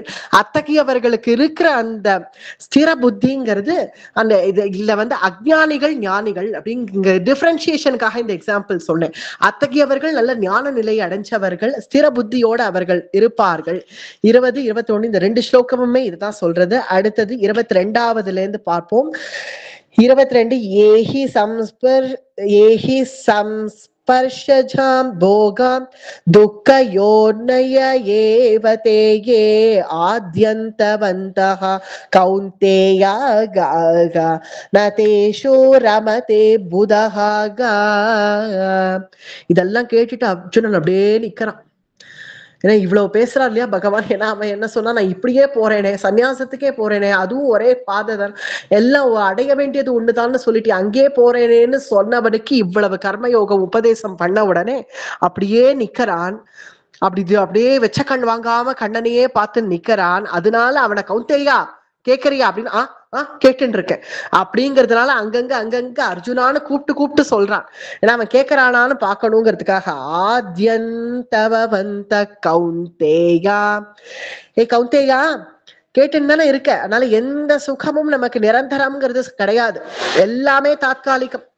நிறைய பைசா இருக்கா தாத்காலிகம், நல்ல அழகான பொண்ணா பாரு அப்படின்னு பார்த்து கல்யாணம் பண்ணிட்டா, இல்ல அழகான பையனா பாருன்னு பார்த்து கல்யாணம் பண்ணிட்டா அதுவும் தாத்காலிகம். நமக்கு வரக்கூடிய புகழ் தாத்காலிகம், எல்லாமே தாத்காலிகம். வாழறதே தாத்காலிகம்னு போயாச்சு. வாழறதே தாத்காலிகம்னு இருக்கிற சமயத்துல சுகத்தினுடைய எல்லை தான் என்ன? சுகம் என்ன? இப்ப இருக்கிறதெல்லாம் நாளைக்கு உனக்கு துக்கமாக மாறிடும். நன்னா அழகா இருக்கும் நீ இன்னைக்கு நினைச்சுட்டோம்னா ஒரு 10 வருஷம் ஆன உடனே நம்ம தன்னால அந்த அழகுங்கிறது போயிடும். அப்ப நமக்கு அந்த சுகமே துக்கமாக மாறிடும். அப்படி இருக்க இந்த தாத்காலிகமான போகங்கள் எல்லாம் யோசிக்காம, ஏன்னா தாத்காலிக போகங்கள் துக்கங்களையே கொடுக்கும். ஏகி சம்பர்ஷஜா போகா துக்கயோனய ஏவதேயே. இந்த போகங்கள் எல்லாம் உனக்கு துக்கத்தை தான் கொடுக்கும் அப்படிங்கிறத நீ புரிஞ்சுக்கோ முதல்ல. அதனால சந்நியாசத்தை கூட சுகத்துக்காக நினைச்சுட்டு ஓடிடாத, அதுவும் பிறகு உனக்கு துக்கத்தை கொடுக்கறதாக ஆயிடும். இது 23வது ஸ்லோகம். சக்னோதிஹைவ சோடும் பிராக்ஷரீர விமோக்ஷநாத் காமக்ரோத்பவம் வேகம் யுக்தஹ சுகீ நரஹ. காமம் குரோதம் வேகம் இத அடக்க தெரிஞ்சவனுக்கு தான் என்னைக்குமே அந்த சுகம்ங்கிறது இருக்கும். ஆனா காமக்ரோதம் வேகம் இருக்கிற வரைக்கும் அனுபவிக்கணும் அப்படிங்கிற ஆசை இருக்கிற வரைக்கும் அவனுக்கு வைராக்கியம் அப்படிங்கிறது என்னைக்குமே வராது. காம குரோதோத்பவம் வேகம், காமம் குரோதம் இங்க வேகமும் சொல்லிட்டா. வேகம் எல்லாத்துக்கும் ஒரு அவசர புத்தியும் இருக்கக்கூடாது. ஏன்னா நீ அவசரம் தான் படுற. ஏன்னா இப்படி போனா ஓடி போய் சீக்கிரம் போயிடலாமே, தனியா போனா சீக்கிரம் போயிடலாமேன்னு அர்ஜுனன் சொன்னான் இல்லையா, அதுக்கான பதில் தான் இது. காம குரோத பவம் வேகம் சயுக்தஹா சுகி நரகா. அவன் எந்த சுகத்தையும் அனுபவிக்க மாட்டான். காம குரோதத்தை விடுறது மட்டும் இல்ல, வேகத்தையும் விடு. குடுகுடுன்னு ஓடி போய் விழுந்துராத, படால்னு விழுந்துருவ, வேண்டாம். அதனால அதெல்லாமும் விட்டுட்டு நீ சாமான்யமா நிதானமாவே போ, ஆனா ஜிதேந்திரியனாக போ. நீ யாரோட போறேங்கிறது முக்கியம் இல்ல, நீ ஜிதேந்திரியனா இருக்கியாங்கிறது தான் அங்க முக்கியம். இப்ப 24, 25 மொத்தம் இங்க 29 ஸ்லோகங்கள் இருக்கு. 24, 25 ஸ்லோகங்கள்ல இல்ல என்ன தாத்பரியம்ங்கிறத சொல்லிடுறேன். ஸ்லோகம் அவரவர்கள் புஸ்தகம் எடுத்து பார்த்துக்கோங்க. நான் 5வது அத்தியாயம் இன்னைக்கு பூர்த்தி பண்ணிடலாம். இன்னும் 4 ஸ்லோகங்கள் தான் பாக்கி இருக்கு. அதுக்கான என்னென்ன சாராம்சம் அப்படிங்கிறத சொல்லிடுறேன். மேற்கொண்டு 24வதுல இருந்து 29வது ஸ்லோகம் வரைக்கும். வெளி உலக சுகங்களையே விரும்பாத, உள்ள ஒரு சுகம் அப்படிங்கிறது இருக்கு. அந்த உள்ள ஒரு சுகம்ங்கிறது இருக்கிறது தான் அந்தர்யாமிங்கிறது. தேன் தித்திக்கும் அப்படின்னு நம்ம சொல்றோம் இல்லையா, தேன் தித்திக்கும்ங்கிறது நம்ம நாக்குல தடவினாதானே தேன் தித்திக்கும் அப்படிங்கிறது தெரியறது. அதே தேனை எடுத்து உடம்புல தடவி பாருங்க, தித்திக்கிறதான்னு தெரியலையே. தோல்ல தடவை இன்னும் சொல்ல போனா அதனால உபாதைகள் வேற வருது. எறும்பு வந்து கடிச்சாலும் கடிக்கும், உடம்புல தடவிண்டா தேன் தித்திக்கிறதுன்னு நமக்கு தெரியறதா இல்லையே. நாக்குல போட்டு அதை நம்ம சுவைக்கிறதுனால தானே தேன் தித்திக்கிறதுன்னு தெரியறது. அப்படி இருக்க நம்ம உள்ளுக்குள்ள அதை உள்ள போட்ட உடனே அது தித்திக்கிறதுன்னு நமக்கு தெரியறது இல்லையா. அது போல உள்ள இருக்கக்கூடிய ஆத்மா தான் எல்லாத்துக்குமே காரணம். அந்த நாக்கு கூட வெறுமை போட்டா தித்திக்காது. வெறுமை ஒரு பிரேதத்துக்கு போய் வாயில தேன் தடவினா இல்ல வாக்கரிசி போட்டா சுவைக்கிறதான்னு உள்ள அந்த சித்து அப்படிங்கிற அந்த பரம்பொருள் உள்ள அந்த ஆத்மஸ்வரூபம் இருக்கிற வரைக்கும் தான் உனக்கு எதுவாகிலும் உனக்கு வெளியில இந்த கருவிகளுக்கு தெரியுமே தவிர அது எப்ப கிளம்பெடுத்தோ அப்ப இந்த கருவிகள் உபயோகப்படாது. ஏன்னா வைராக்கியம் வந்துடுமே, அப்படியே கொஞ்ச நாட்கள் இருந்துட்டு வைராக்கியம் வந்துடுமே அப்படின்னு பார்த்தா அது நேற்றைய பிரச்சனத்துல சொன்னோம்.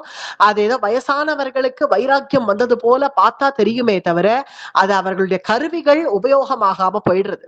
அதனால அவர்களை பார்த்தா வைராக்கியம் இல்லாதவர்கள் போல தெரியறதே தவிர எனக்கு என்னப்பா வயசாயிடுத்து, இனிமே எனக்கு எதுக்கு இதெல்லாம் அப்படின்னு சொல்றது. ஏன்னா ஒரு தித்திப்பை கொண்டு வந்து கையில கொடுத்தா கூட ஒரு வயசான பாட்டி தாத்தா எனக்கு வேண்டான்னுடுவா, வேணாம்ப்பா எனக்கு என்ன வயசாயிடுத்து, இனிமே நான் இதெல்லாம் சாப்பிட்டு என்ன பண்ண போறேன், நீ ஏன் சாப்பிடும்பா. அதுக்கு காரணம் அவர்களுக்கு வைராக்கியம் வந்ததுன்னு அர்த்தம் இல்ல, ஏன்னா அவர்களுக்கு பல்லு போயிடுதுன்னு அர்த்தம். அந்த பல்லாகி அந்த கருவி அவர்களுக்கு வேலை செய்யல.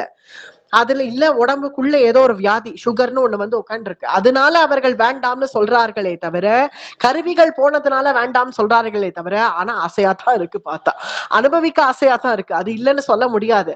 அது அதே சிந்தனையோட இருந்து அதே வாசனையோட அவர்கள் பிரேதமாயி மடிஞ்சிடுறதுனால அடுத்த ஜென்மாலையும் அந்த வாசனை தொடர்ந்து மறுபடியும் குழந்தை சரீரம் யுவா சரீரம்னு வரைச்சு மறுபடியும் அனுபவிக்க ஆரம்பிச்சிடுறோம். அதனால ஏதோ வைராக்கியம் தானா வந்துடுத்து வயசாயிடுத்துனா அப்படின்னு நினைக்க வேண்டாம். அது கருவிகள் உபயோகப்படாம போயிடுறதுனால அதை பார்த்தால் அப்படி வைராக்கியம் வந்தது போல தெரியறது. ஆனா வைராக்கியம்ங்கிறது நம்மளா ஒரு சின்ன யுவாவா இருக்கிறவனுக்கு கூட அந்த அத்தகைய வைராக்கியம்ங்கிறது வந்துடும். ஏன்னா அவன் கர்மயோகியாக இருந்தானாகில். அத்தகைய அந்த பிரம்மானந்தத்தை அப்படி யார் அனுபவிச்சிருக்கார்கள் அப்படின்னு கேட்டா ரிஷிகள். 25வது ஸ்லோகத்துல அது வருது. லிபந்தே பிரம்ம நிர்வாணம் ரிஷயகா க்ஷீண கல்மஷாகா. இன்னும் ஒரு 5 நிமிஷம் சொல்லி முடிச்சிடலாம். ரிஷிகள் அத்தகைய பிரம்மானந்தத்தை அவர்கள் அனுபவிச்சதுனால அப்ப பின்ன ரிஷிகள் தான் அனுபவிக்க முடியுமோ, சம்சாரிகள் அனுபவிக்க முடியாதானா எந்த பேதமும் கிடையாது, கிரகஸ்தனும் அனுபவிக்கலாம். அந்த பிரம்மானந்தம் எல்லாமே பிரம்மஸ்வரூபம் அப்படிங்கிறத புரிஞ்சுட்டு சமத்வத்தோட இருக்கிறவன் அந்த பிரம்மானந்தத்தை அனுபவிப்பான். அந்த ஞானிகளுக்கு பிரம்மானந்தம் அப்படிங்கிறது சுபாவமாகவே வந்துடுறது. ஏன்னா அவர்கள் காமக்ரோதத்தை விட்டுடுறதுனால. 26வது ஸ்லோகம். காம क्रोध विमुक्तानां यतीनां यतचेतसागाम् अभितो ब्रह्म निर्वाणौ गो வர்த்ததே விதிதாத்மனாம். அத்தகைய அந்த பிரம்மானந்தத்தை அவர்கள் ஏன் அனுபவிக்கிறார்கள்னா காம குரோத விமுக்தானாம். காம குரோதங்கள் தான் நம்ம படுற அத்தனை கஷ்டத்துக்குமே காரணம்.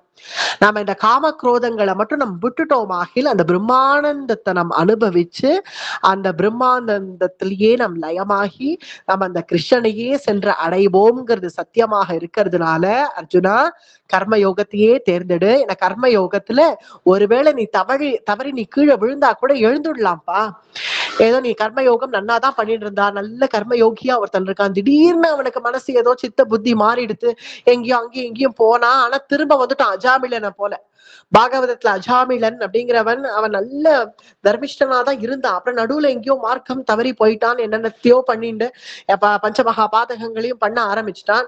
கடைசியில அந்த வாசனை, அந்த தர்மம் பண்ணதனுடைய வாசனை கடைசியில நாராயணான்னு சொல்லிட்டான். அந்த நாராயணான் தன் புத்திரனை கூப்பிடுற வியாஜத்துலதான் சொல்லியிருக்கான் அஜாமிலன். ஆனா அந்த நாராயணான்னு சொன்னதுனால எங்கேயோ யோக நிதிரையில இருக்கிற பெருமாள் ஏன் நாராயணான்னு யாரு கூப்பிட்டா அப்படின்னு எழுந்திருந்து ஏன் பார்க்கணும்? ஏன்னா அவனுடைய நாம மகிமை, அந்த வாசம், அந்த தர்மத்தினுடைய வாசனை அவனை நாராயணான்னு சொல்ல வச்சுடுத்து அந்த அந்திம காலத்துல. அப்படி சொல்ல வச்ச உடனே அவனுக்கு ஞானத்தை கொடுத்து சித்த சுத்திய கொடுத்து பகவான் தானே இழுத்துக்கிறான். கோட்டி தடவை நாராயணா சொன்ன பிரகலாதனும் பகவானுடைய மடியில, ஒரு தடவை நாராயணா சொன்ன அஜாமிலனும் பகவானுடைய மடியில. ஏன்னா அங்க காரணம், அங்க ஞானம், ஸ்வரூப ஞானமே தவிர அங்க வந்து அஜாமிலனுக்கு ஞானத்தையும் பகவானை கொடுத்து, ஞானத்தை கொடுத்த உடனே அந்த அஜாமிலன் நம்ம ஏன் இப்படி துர்மார்க்கத்துக்கு போனோம்னு போய் எங்கேயோ தபசு பண்ணி பிறகு பகவானை அடைஞ்சான் அப்படின்னுதான் பாகவதத்துல இருக்கு. அத்தகைய அஜாமிலாதி சரித்திரங்கள் நமக்கு வரதுக்கு காரணம் இந்த கீதை புரியணுங்கிறதுக்காக தான். அதாவது நீ சிறந்த கர்மயோகியா இருந்தா ஒரு கால் நீ விழுந்தா கூட எழுந்துக்கிறதுக்கு அங்க உனக்கு ஒரு வியாஜம்ங்கிறது கிடைக்கும். ஆனால் நான் தபஸ்வியா போயிடுறேன், சன்னியாசியா போயிடுறேன்னு அங்க போய் நீ கீழே விழுந்தேன்னா பெரிய அபசாரமா போயிடும். ஏன்னா சந்நியாசத்துவம் வரணுமே தவிர சந்நியாசத்துவத்தை நீ தேடி போகக்கூடாது, அது தானா வரணும். அதை நீ தேடி போகாத. அதனால கர்மயோகமாகிய மார்க்கத்திலேயே வந்து என்னை அடைவாயாக அப்படின்னு 5வது அத்தியாயம் பூர்த்தியாருது. இதோட அர்ஜுனனுக்கு தெளிவு வந்துடுது, கர்மயோகம் இதோட பூர்த்தியாருது. அடுத்தது 6வது அத்தியாயத்துல இருந்து தியான யோகம் நமக்கு ஆரம்பிக்கிறது. அது 6வது அத்தியாயம் அடுத்த பிரவச்சனத்துல இருந்து அனுபவிப்போம். அடியே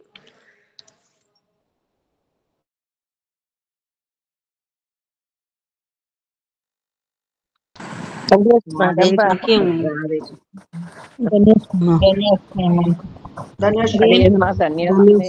நல்லா இருந்தது.